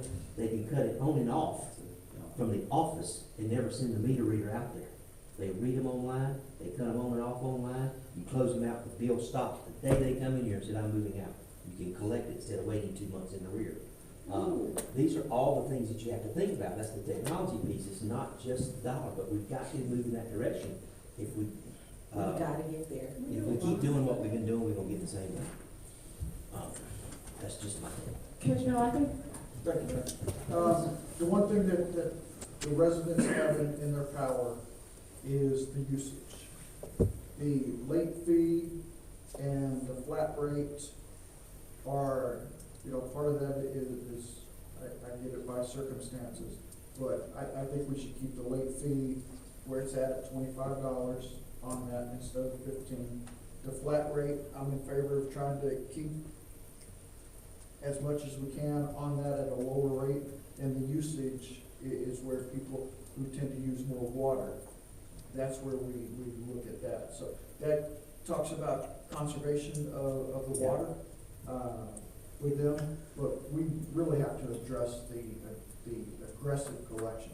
That is something, $1 million, folks, that is money that we may never get collected from that, but we as a board, as a town, that have failed you, and we need to do a better job on collecting that $1 million of outstanding money that could go to fix this. So that's where my focus needs to be on that. Thank you. Commissioner Thompson? We don't need it to be like Rob and Peter to pay Paul. We can sit here all night and beat a dead horse, but it's gonna have to be done. That's right. Times change, and it's gonna affect me, people that have set, set incomes. It's gonna affect everybody, but it's something that has to be done. And we could sit here all night going back and forth, but it's gonna have to be eventually, but something's gonna have to be done. So the question is, how do we get there? Mayor Pro Tem? That's what I was gonna ask for, if there's a motion.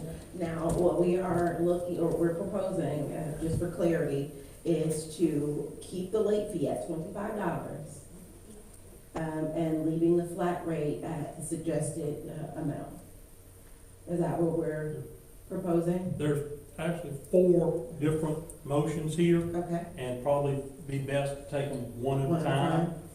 The first one being, and this is the main thing to address the bad debts, is to increase the deposit, because that's how we collect your unpaid bill when you leave. I would certainly encourage you to do the increase, and again, that does not affect the current customers, just the future ones, to increase the customer deposit to $200. That's the first recommendation.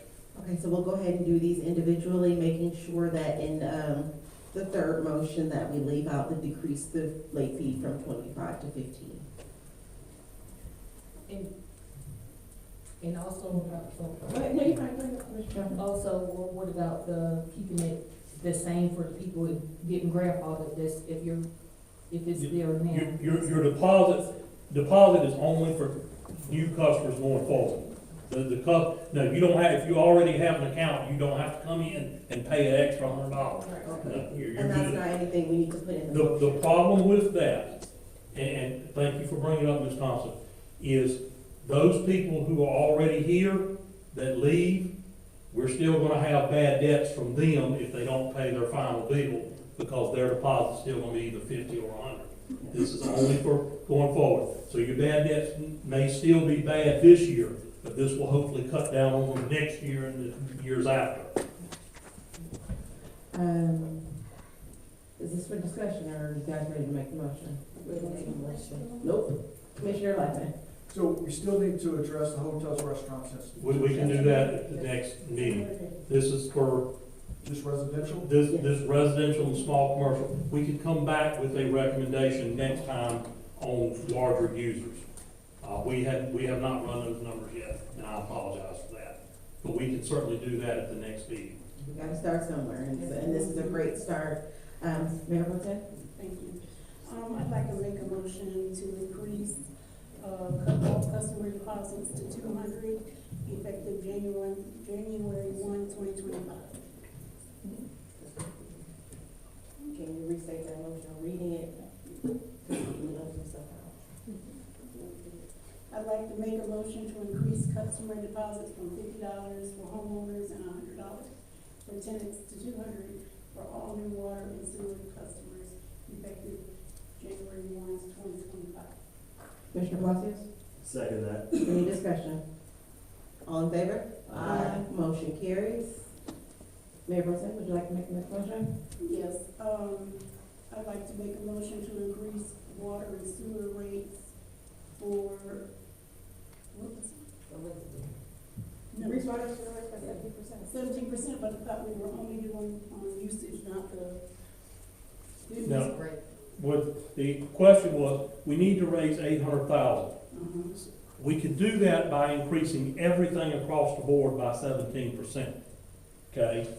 The alternative was to leave the minimum payment what it is now, $9 for water, $17 for sewer, but increase the usage rates by 23% in order to get basically the same amount of revenue. So it's either 17% across the board or 0 on the minimum and 23% on the per gallon. Or you can do some other combination different. Those are the only two we've calculated. And again, if we do 17 across the board, that's gonna increase rates for flat rate and per gallon. If we don't, the rate stays the same, and now the burden of keeping your bill low falls on the resident, and we're increasing the usage fees, correct? Yeah, it just puts more of the burden on the larger water users. Okay. So I'd like to make a motion to increase water and sewer rates by 17%, effective January 1, 2025 for the usage rate. That's not the right motion. Yeah, for the usage rate. 15%? I'm sorry, 23%. 23. Remember mistake. I'd like to make a motion to increase water and sewer usage rate by 23%, effective January 1, 2025. Is that right? And leave the minimum, is your motion to leave the minimum alone? That's your Leave motion. the minimum, billing amount alone. Restate the motion, just for clarity. Wait a minute. Go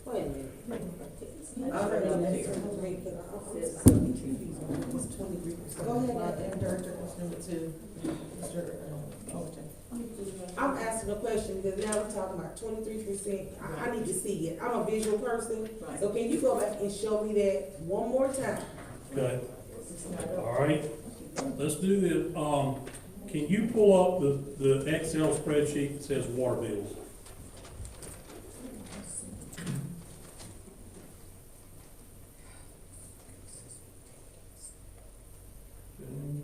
Now go to, not that one, this one right here, 27,992, that tab. Go there. Okay, now let me have your computer and play with it. Okay. Okay, we're gonna take that time. We want everyone to have clarity on Okay. this. Okay. Let's just, let's see. What we do. You gotta keep the conversation to a minimum. All y'all need to be fired. All right. What I'm doing here, This is an average customer, 5,000 gallons, okay?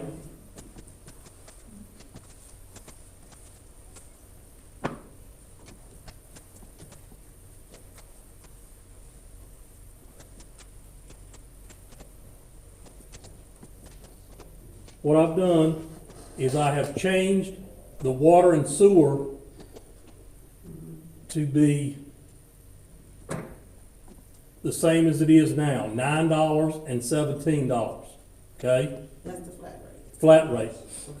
But I have changed the, per gallon increase to 23%. What that did was raise this person's water bill for 5,000 gallons by $19 a month. And if I undo what I just did,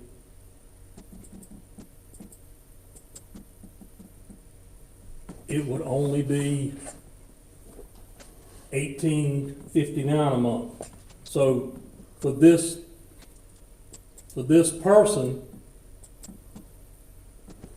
it is only about 60 cents difference for 5,000 gallons. So for these small residential water, one way or the other is not going to make a lot of difference. Okay, it's going to be a little bit more, but for the, well, and the burden is going to fall on the commercial and the really large water users. Now, at 5,000 gallons, you're going to pay 60 cents more than you would if you did it across the board 17%. Does that hopefully address your question? So, and then my other question is where the citizens have an opportunity, because they, I mean, this is probably their first time hearing this. So will they have an opportunity to talk about it, or are we just gonna vote on it tonight and then that's it? 'Cause, I mean, I understand the purpose, but it's just a lot for the time. If council approves it, we will put a notice in your, if you approve it tonight, we will put a notice in your November water bill and your December water bill so that you will know that these rate changes, whatever you approve, will go into effect with your January bill that you received the 1st of February. So that you will have two opportunities. We'll put it on the website. We will do, we can probably advertise it in the newspaper or radio or something to let people know that these rate increases are coming. I've already asked Renee and Letitia that they know the people who are habitually on the cutoff list to remind them that if you approve this, that their cutoff fees are going to double next month if you approve this. So we will do everything we can to inform the citizens. That is, whenever, if and whenever you do approve this, or whatever you do approve.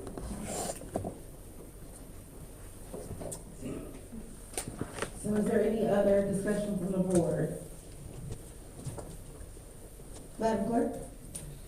I know you probably were wondering if a public hearing has to be done, but it does not, because we are not changing stormwater rates. I've already contacted the school of government, everything said, and it can be done during the fiscal year, but we do not have to hold a public hearing because that's only effective for stormwater rates, not water rates itself. Just so you know. Commissioner Lyman? Mayor, thank you. Mr. Overton, I appreciate this. A lot has been thrown at us. We're kind of trying to figure out what we want to do. Give me option A, B, C at the 1, 2, 3, 4, so that tonight I'm not ready to vote on this. I want to see options laid out so that it is clear and concise. When I vote to raise the water rates, I know what I'm talking about. Tonight we've talked a lot of different things up here. I'm seeing numbers move and change, and it's 60 cents more here or there, but I'm just not ready to vote on this tonight, Mayor. Is there any other discussion? Commissioner Travis? I too am not ready to vote on it tonight. I mean, I know that we have to move forward as a town in order to be innovative and, you know, new technologies and things, but I too would like to see option A, B, C, or D, so that I can be clear, so when I make a decision, I can be good about the decision that I make for the town. Can we go back to the slide with the 4 recommendations on it? I'll go back to the PowerPoint. So are we tabling all of the motions because we have 4 separate ones? We're just looking to come back because there's a motion already on the table. Now, the first motion has already been Right, passed. the first motion is done, so what we're looking right now is to Second. table the second, motion in order to give staff time to come back with, more options than just the 17 and the 23%. Am I clear? Yes. Yeah, that's right, so, December, we only have the 1 meeting. You guys okay with that? Mr. Roy, does staff have time to prepare something? I could do it tonight. Yeah. Okay, so we'll go ahead and table, the second motion and, Let's go to the third one then. go ahead to the third one to increase the cutoff fees from $25 to $50.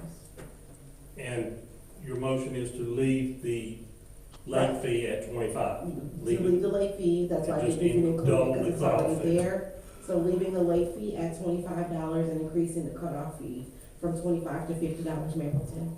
Yes, I make a motion that we, maintain the current rate for the late fee and increase the cutoff fee from $25 to $50, effective January 1, 2025. Commissioner Locke? I wholeheartedly support that. Any discussion?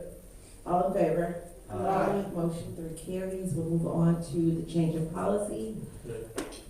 This is, that any customer who is on the cutoff list for the third time in a 12-month period will be required to prepay their water bill going forward for the next 12 months.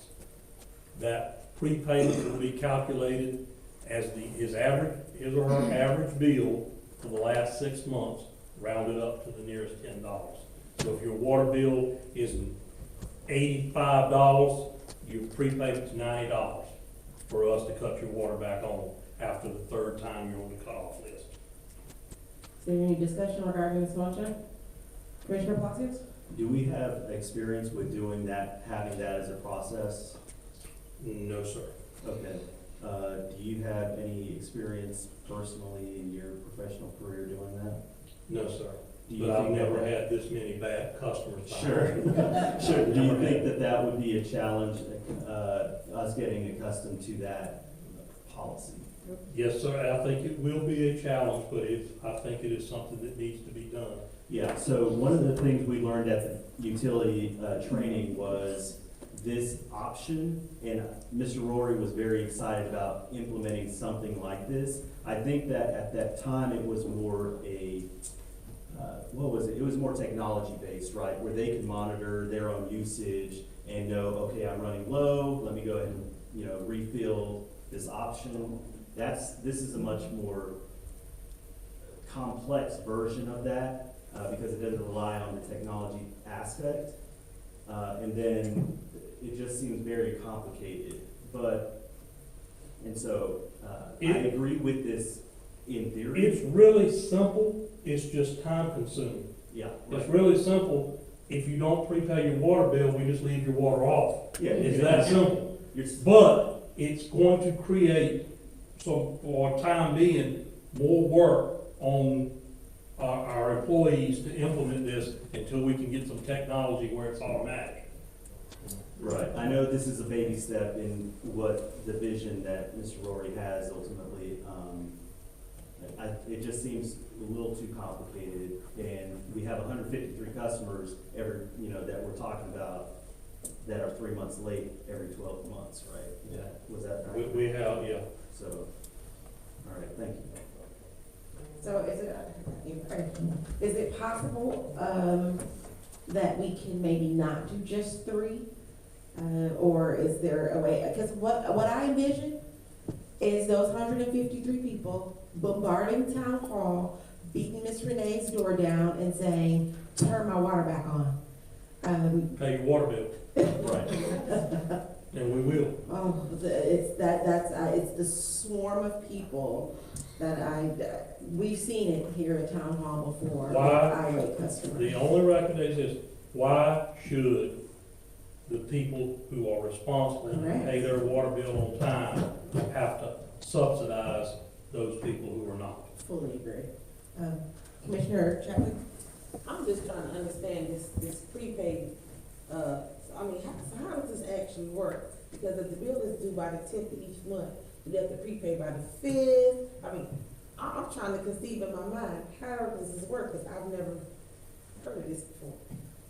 Well, we do this backwards, all right? And so, I'm gonna echo with Jimmy in terms of look at this in the whole scheme of things. What we do is we say, hey, you're late paying your bill, you got a late fee. Hey, you haven't paid your bill, we're gonna disconnect you. So we're gonna send somebody out there to disconnect them. Then they're gonna come in and pay their bill. Then we're gonna send them back out there to take and reconnect them. This is just in reverse. If your bill is due and you know what your average bill is, you prepay it in advance.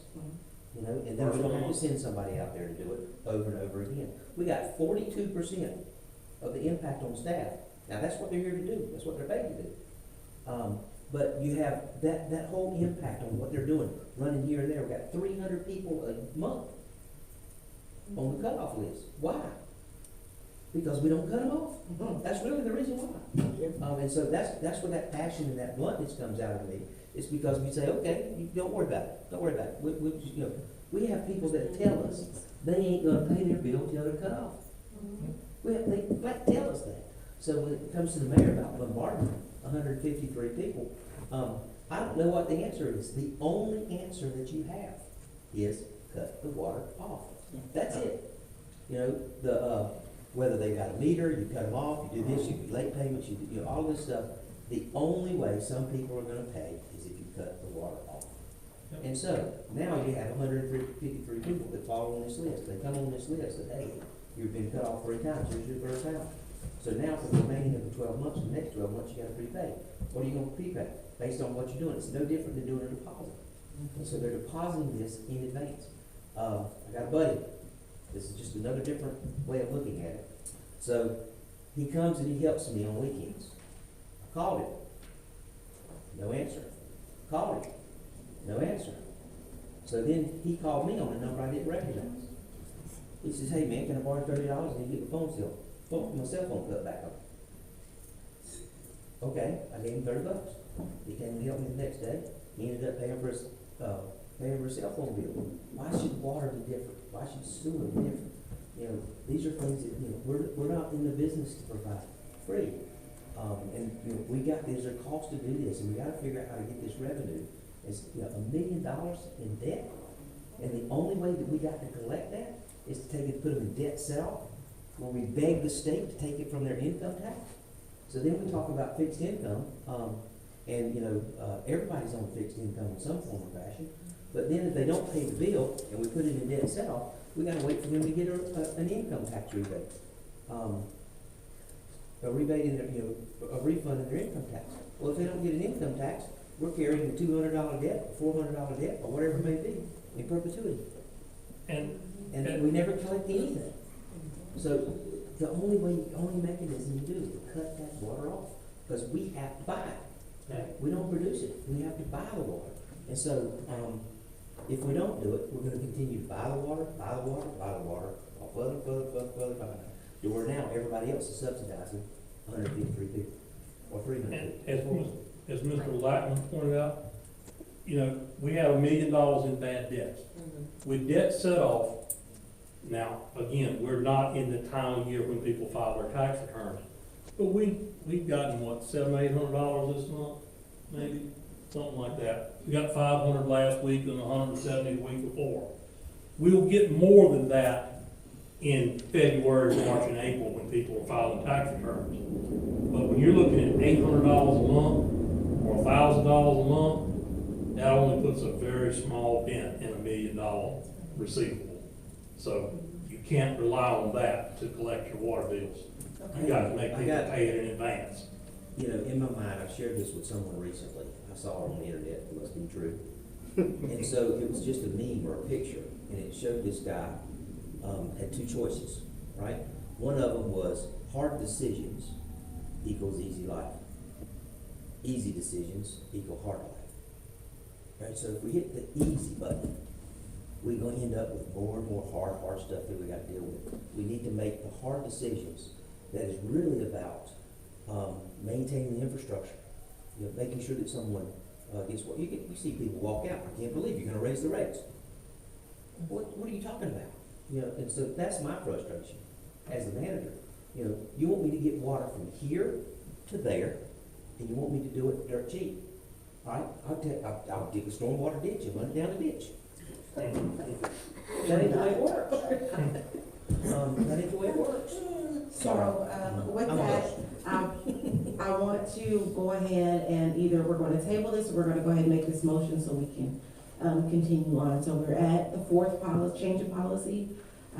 For any customers, on the cutoff list for their third time will be required to prepay their water bill for the next 12 months. Prepayment, each month will equal to the average of the last 6 months' bills, rounded up to the nearest $10. Mayor Pro Tem. Thank you. I make a motion to change any customer on cutoff list for third time in any 12-month period will be required to prepay water and sewer bill for the next 12-month period. Prepayment each month will equal to the average of the last 6 months' water bill, rounded up to the nearest $10. Is there a second? Commissioner Thompson? I say. Any discussion? Commissioner Palacios? Yeah, I'm in favor of this philosophy. It just seems like good luck, Mr. Rory, Mr. Overton, figuring this out. And you may be right. Yeah, I'm not gonna disagree with you, but, And Renee. yeah. I'm gonna send Renee a sympathy card. But anyway, but, here's the thing. It's going to be bad for a month or two, Yes. but eventually, we're gonna get the number of those people that are paying late down where it's not gonna be a problem. It's going to be a headache for the first few months. Don't disagree with that. Any Success changes? is steady progress toward Yes. working. We gotta start, we gotta All start right, right. making people understand that we are serious about you paying your water bill on time. Yeah. All right, all in favor? Aye. Motion carries. Thank you so much, for all the work you put into this, and we will revisit, that second motion for water rate increases at our next meeting, for some additional options. We're making those hard decisions because we want to make sure that, one, we get this town completely out of the hole that we've been in, on a steady path forward, and this is definitely the beginning. It's been a good meeting. All right, mayor's report, and I've got quite a few things, so please bear with me, beginning with Happy Thanksgiving. Thanksgiving is on Thursday, which came so quick, I can't believe it's the end of the year already. So have a safe and happy Thanksgiving. Fire department does not want to come to your house, even though they came to mine and my food was perfect. It's just a little cheese in the bottom of the oven. They won't come this year though, not make them mad. Okay, and Hillside Cemetery. If you guys noticed that the cemetery has been cleaned, it looks very, very well. So there's a big thank you to Wilbur Graham and Bethel AME Zion for spearheading that. If you want to make a contribution to the ongoing maintenance of that cemetery, you can reach out to Bethel AME Zion, and they can take any funds or donations to maintain that. Our Christmas tree lighting ceremony is going to be on the 12th, the 6th of December. That's the first Friday in December. I hear there's a bit of rivalry going around. I think finance is really trying to do something special. But water always shows out, so I can't wait to see what happens. Board, they took our hot chocolate, and so we've got to find something else to do. They took our hot chocolate. We've got Donuts work right here. So we're gonna work out something else. Bang the gavel for our hot chocolate. The rec center is doing a Christmas bike drive, and they're asking for $5 to $25 sponsors if you want to help them purchase bikes for children in the community. More feel-good stuff. Happy birthday to our November birthdays. We've got Alan Callis in fire, David Hoffmeister in fire, Samuel Martinez in fire, Cornell Causey in police, Jessica Moeller in fire, Brett Radcliffe in police, Brandon Lyles in police, William Hexall in streets, and Gregory Wilkerson in police. So happy birthday to our November birthdays. Congratulations to all of our newly elected officials, Dr. Hale,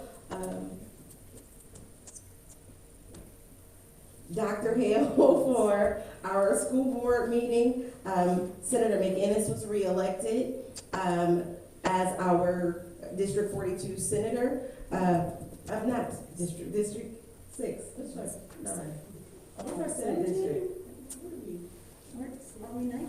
I'll tell you in 2 seconds. Senate District 21. Thank you. Senate District 21. And Michael Colvin was elected to our NC House District 42. So we want to make sure that we want to thank Representative Lucas for 40 years of service to the town of Spring Lake, 47 years of service to the town of Spring Lake. And he was succeeded by Representative-elect Colvin. So I also want to recognize one of our staff members, Patricia Hickman.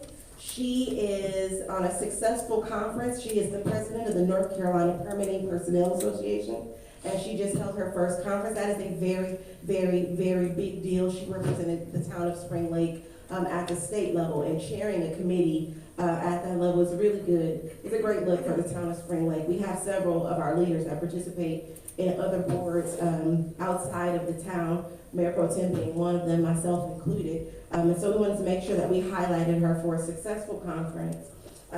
Our clerk just went to Master Clerk School, so she is now certified.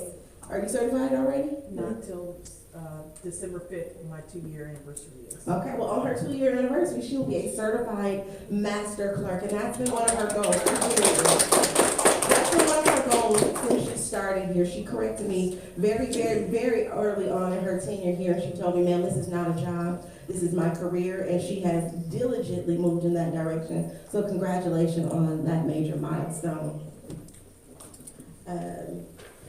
Did you guys know, fun fact, that North Carolina just turned 235 years old on November 21st. We became the 12th state in the Union on November 21st, 1789. So happy birthday to the state of North Carolina as well. And so that's last one. This is the last one, and this is one of the best ones. That's why I saved it for last, because myself, Mr. Rory, and Mayor Pro Tem Cooper had the chance to attend a strategic planning session hosted by the North Carolina League of Municipalities. This was such an amazing, amazing event where we were able to craft the outline for our strategic plan, focusing on safe, vibrant, and healthy communities, economic development, a revitalized town infrastructure, what we've been talking about for most of the night tonight, and safe, reliable, sustainable utility services. So these are things that we want to make sure that we put in our strategic plan. So we want to, between next month and January timeframe, we want to hold meetings that for our focus areas, our objectives, and our initiatives, and we want these to tie right into our budget. So we're using the strategic plan to help build our budget for our next fiscal year. It's exactly what Mr. Rory did with our previous strategic plan that we did in 2022. And I'd like to highlight repeatedly that we accomplished every single thing that we put on our strategic plan from 2022. We knocked it out of the park. And that's unheard of. You hear in these strategic planning sessions that strategic plans usually are created and they're set on the shelf. But we don't do that here in Spring Lake. If we're going to lay out a plan, we're going to do it, and we're going to do it in the new Spring Lake way. So I'm super excited to bring these classes, these workshops back to the board so that we can really fine tune, like I said, these focus points, these focus areas, objectives, and initiatives, and making sure that they tie in directly to our budget. And that is all I have for today. Mayor Pro Tem. So, as she stated, we did attend a strategic planning workshop for 2 days, and it was probably, I've attended so many classes, webinars, trainings. This was by far one of the best. Absolutely. That, and everybody in the room pretty much echoed that it was by far one of the best trainings. It helped you stay on task, and it wasn't what Mr. Rory thought it was gonna be. So, it wasn't SWOT analysis. It was really, I mean, it was just totally different. And I haven't even stopped reading through the book, thinking, did we pick the right things? But it really helped you stay on task and helped you drill down to what it is you want to do. And see, I even had our soon-to-be master clerk print my receipt, my picture. So, that is, I do know that Operation Turkey is supposed to be, at the rec center on Thanksgiving. They've already closed out, if I'm not mistaken, their orders, but they could use some volunteers. They'll be there at 8:30 Thursday morning for anyone who would like to volunteer to give out food on Thanksgiving. And that's all I have. Thank you. Commissioner Thompson? I have two things. So, White Flag Destination, there's Cornerstone Christian Empowerment Center here in Spring Lake, their White Flag destination. And there's I think one or two of the locations in Cumberland County are closing. So that means they're going to be housing more people on those nights that it's cold outside. So they are asking for blankets. So if you have some that's gently used or new, you can donate some. And then also I've had a chance to fellowship with we had a community potluck at First Presbyterian Church this past Wednesday, and got a chance to fellowship with some of the citizens. So that's all I have. Commissioner Lockwood? Mayor, thank you. It's been a while since we had this opportunity. I got a few things to talk about tonight. Mayor, we had Veterans Day. It was a great day. Whether you came out to celebrate Veterans Day with us, whether you wanted to know who the Veteran of the Year was, whether you wanted to see the mural unveiling, whether you wanted to have great food by Wing Company, whether you wanted to hear Command Sergeant Major Hank Luthi talk about the history of the Special Forces, we had it all. There's many people that I'd like to thank that made this all possible. But I'd like to give a special thanks to Janice Dickerhoff for her behind the scenes, for her fundraising, for her setup, everything that was done to pull this off. But I'd also like to give thanks to my wife, Jeannie Lackman, for helping for behind the scenes, pulling together the event to make it such an awesome day. So, Mayor.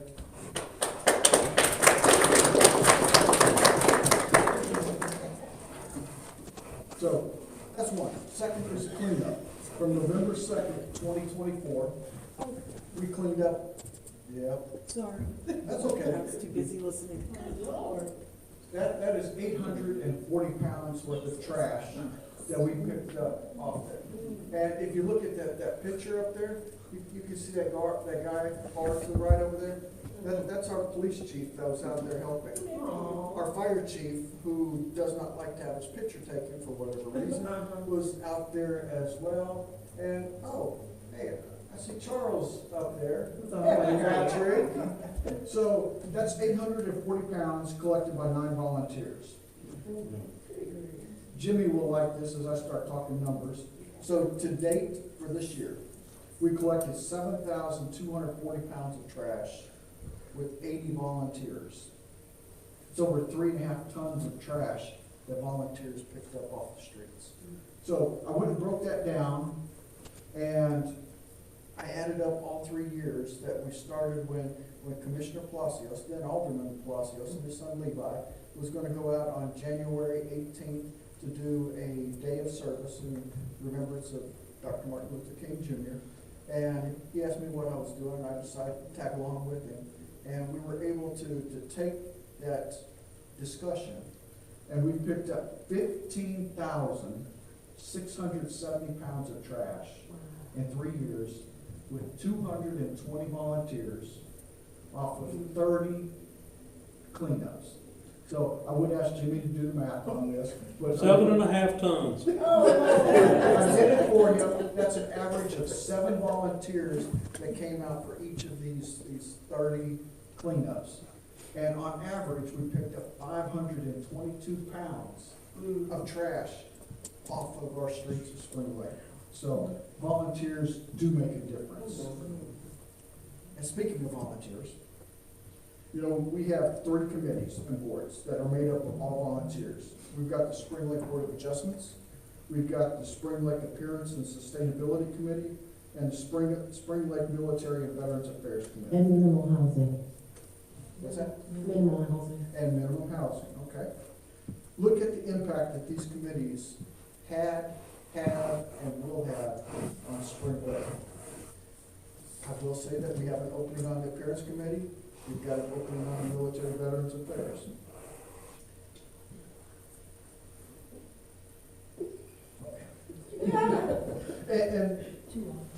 And 2 on the minimum housing? Okay. 2 on the minimum housing. So we have room for volunteers. So if you or somebody that you know would like to serve our town of Spring Lake, we have these positions that are open to you. Look at the difference. Look at the difference on what volunteers do here in Spring Lake. Mayor, First Sergeant out there is gung-ho about Parks and Rec, so he's one that we should definitely kind of talk to out there. But I'd also like to highlight the group of volunteers, as you had mentioned, that worked on the Hillside Cemetery with Bethel AME Zion Church. They raised money for the cemetery. They got Cumberland County Commissioners to pony up to $15,000. But they raised, this organization raised $7,000. So kudos to them. They got Channel 17 News, Justin Ward came out to cover the story. So I'd like to thank former Alderwoman Lindsay Lucas and Command Sergeant Major retired Wilbur Graham Jr. for taking the lead to get this involvement. So we've got some action with that. Thank you. Moving on to Veterans Park update. Look at that. Take a second to just kind of look at those pictures.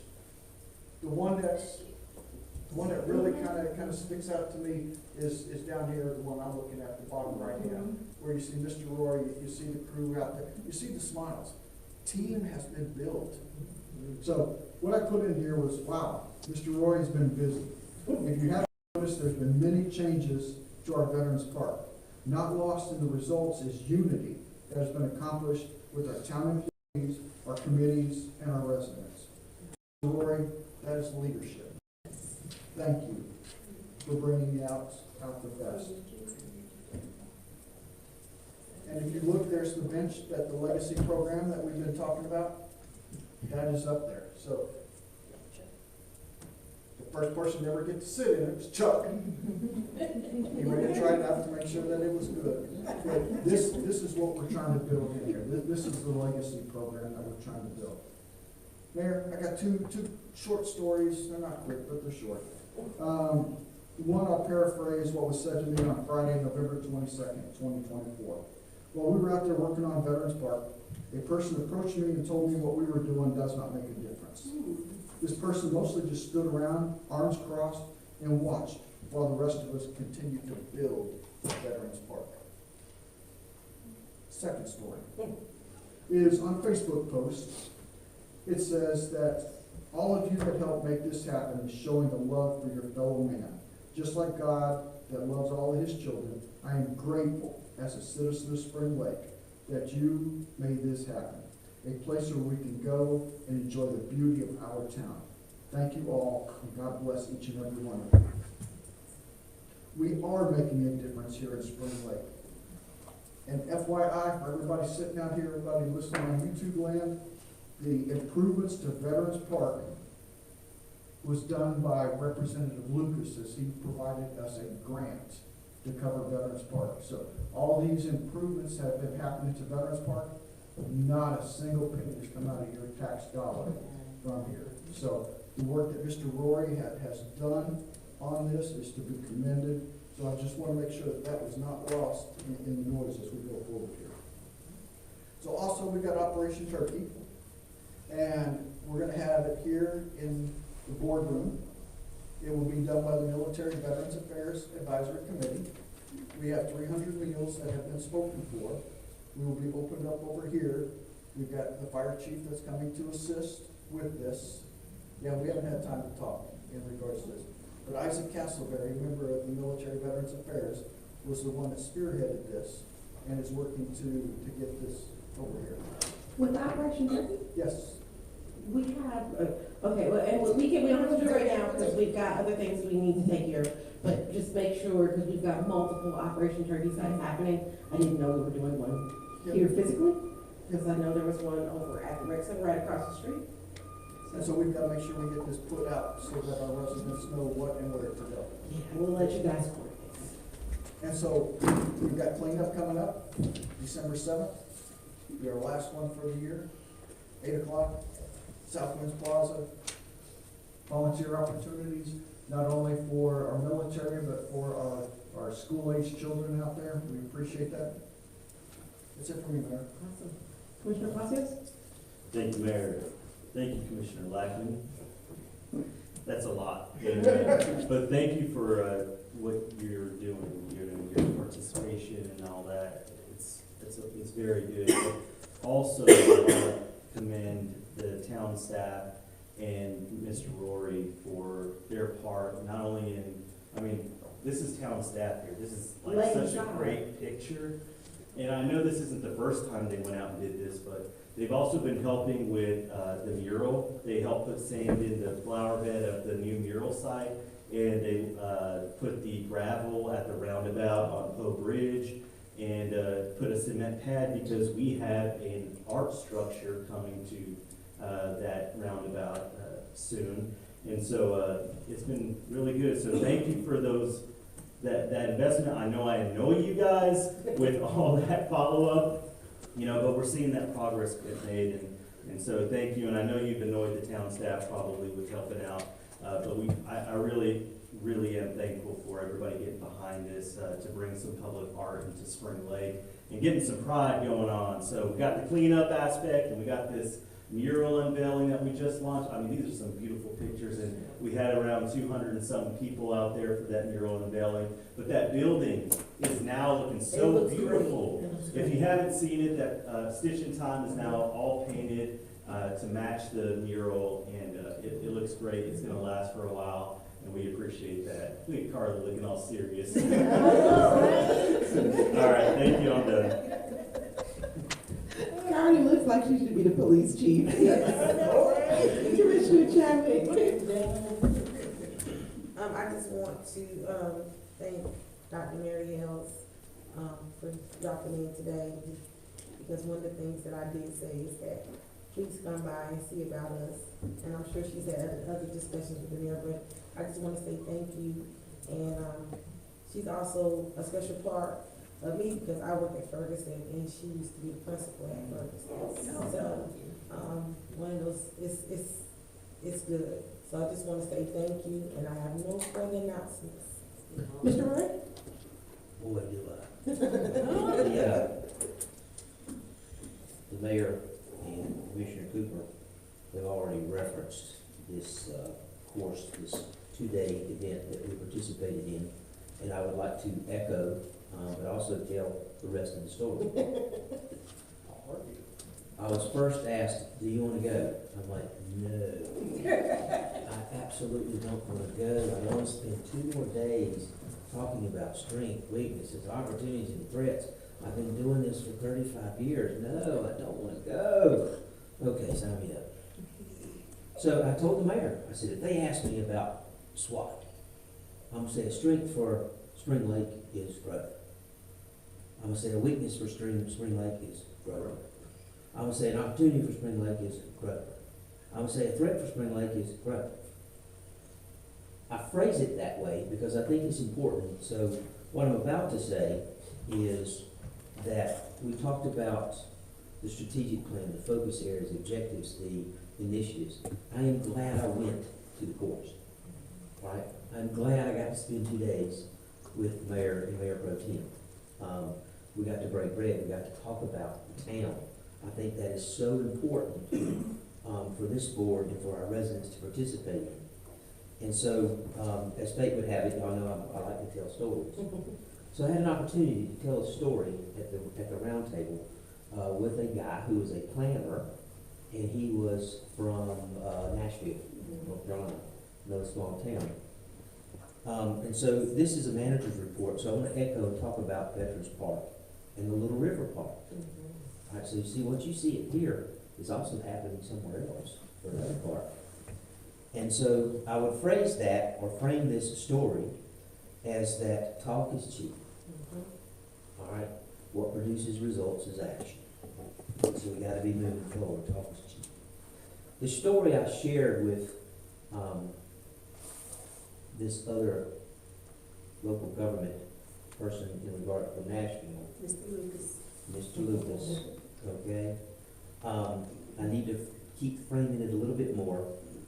So, making a difference, the Athenian oath, leave it better than you found it, all those types of things are not just talk. They're really thought processes that live in my head and in my heart. So 24/7, 365, I'm debating, how do you do this? How do you make it better? How do you do this? Harley knows, Jimmy knows, I think Errol knows as well. These are conversations that we have. And I'm reminded of some lyrics from the Eagles, the world's greatest rock band. Right? I love my job. But the lyric says that any kind of love without passion ain't no kind of love at all. So these courageous conversations we're having as a community is about passion. It's about what are we going to do for this community. So I shared the story of the 3 bricklayers, a parable about the power of purpose. I Googled it, I looked it up, so I'm going to read it so that I don't mess it up. There's various different ways of telling this, various ways of this story. But the story of 3 bricklayers is a multifaceted parable with many different variations, but it is rooted in an authentic story. After the Great Fire of 1666 that leveled London, no surprise, I got a little fire background, right? The world's most famous architect, Christopher Wren, I have no idea who he is, the world's most famous architect, was commissioned to rebuild St. Paul's Cathedral. On one day, in 1671, Christopher Wren observed 3 bricklayers on a scaffold, one crouched, one half standing, and one standing tall, working very hard and fast. To the first bricklayer, Christopher Wren asked the question, "What are you doing?" To which the bricklayer replied, "I'm a bricklayer. I'm working hard, laying bricks to feed my family." The second bricklayer responded, "I'm a builder. I'm building a wall." But the third bricklayer, the most productive of the 3 and the future leader of the group, when asked the question, "What are you doing?" replied, with a gleam in his eye, "I'm a cathedral builder. I'm building a great cathedral, the Almighty." You find all kinds of variations, but this is really talking about the power of purpose, connecting the mission, the vision, the values, the initiatives, the objectives, everything that we're talking about. What we're trying to do is how we're trying to build a cathedral. Yes, you can talk about Spring Lake and all the different communities or whatever, but how are we trying to build a cathedral? So when you show pictures of the park project, Veterans Park, one of the things that I learned early on is that leadership requires passion. You got to fight day in, day out, tooth and nail, that passion. What does it mean to lead? You got to love it all, but you got to lead with passion. You got to be out there. What doesn't show up is that the member here in this room that were actually on their knees that day. There are no pictures of a lot of people on their knees, but there are some, but they're on their knees. It further goes on to talk about big picture thinking and attitude. How do you bring to the table the right attitude? I think that was shown in some of the pictures that you took. Everybody go in the deuces. We won't tell you what we were saying. But everybody go in the deuces. So we're connecting our staff to our organizational mission. Further, it goes on to talk about that power of purpose. The story of the three bricklayers can also be used to illustrate the responsibility of leaders to encourage others to find their cathedral and to help and support others in pursuing and building their cathedral. We are uniquely created by God for a specific purpose at a particular time in history that no one else can fulfill but us. As leaders, we need to wrestle with the questions: how do I move people from where they are to cathedral builders? How do I help people discover that God's given purpose at each juncture in life's journey and resource them to live it out? Man, money, machines, and materials, right? We need to recognize that God didn't make anybody to be just a bricklayer. Don't hear me wrong, nothing is wrong with being a bricklayer. But as Martin Luther King Jr. wrote, if a man is called to be a street sweeper, he should sweep streets even as Michelangelo painted, or Beethoven composed music, or Shakespeare wrote poetry. He should sweep streets so well that all the hosts of heaven and earth will pause to say, here lived a great street sweeper who did his job well.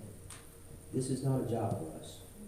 We need to recruit people and resource them, engage them, create the opportunity for them to grow and develop. We need to provide action steps. We need to be out there with them on our knees. That's what the passion is about. And so I appreciate the comments. I'm not talking a lot about strategic planning.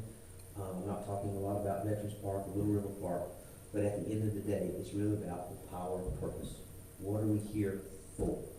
And how are we going to make a difference? And so I stick to it that the town is nothing more than a collection of us. We need to have passionate, courageous conversations. And at the end of the day, it's really about leading it better than we found it. That's the man report. I love it. Because we weren't laying, or you guys weren't laying side, you were building a park. There you go. Thank you. Park builders. All right. Madam Clerk, I just want to announce again that the town app is up, so you can download it. It's live. You pay your water bill, submit code enforcement issues, and so much more. So it is in the Play Store and App Store. Thank you. Just remember, this is your immediate way to immediately tell the town about a problem without you having to call and say, I can't get through, or come up here. You now have an app. It's in your hand. Take a picture, report a problem, and it's there. We're sending out notifications. There's water services. See, and this is a notification that came in yesterday. Planned water outage for Odell Road corridor. Water services will be turned off for several hours on Tuesday, November 26, 2024, starting at 9 a.m. If you have the app, you would have known about this yesterday. Download the app. It is so important. They spent a lot of time and effort building this, and they're still tweaking it to make sure it's fine-tuned. So please use the app. It is critically important, and it makes your life easier. With that all being said, I'm entertaining a motion to go into closed session pursuant to, we got a long NCGS 14318A 11A1 and NCGS 143-318-11A3, confidentiality and attorney-client privileges. Commissioner Thompson? So moved. Commissioner Palacio? I second that, but there's 3 hours you guys have sat here. Yes. And so Thank you. this is not easy. Thank you for your sacrifice. And no passion. And passion, I'm sorry, it's passion. All right, any discussion? Say what? Any discussion? All in favor? Aye. Motion carries. We're now into closed session. Thank you guys for staying through this. We gotta do what we gotta do. We're not finished.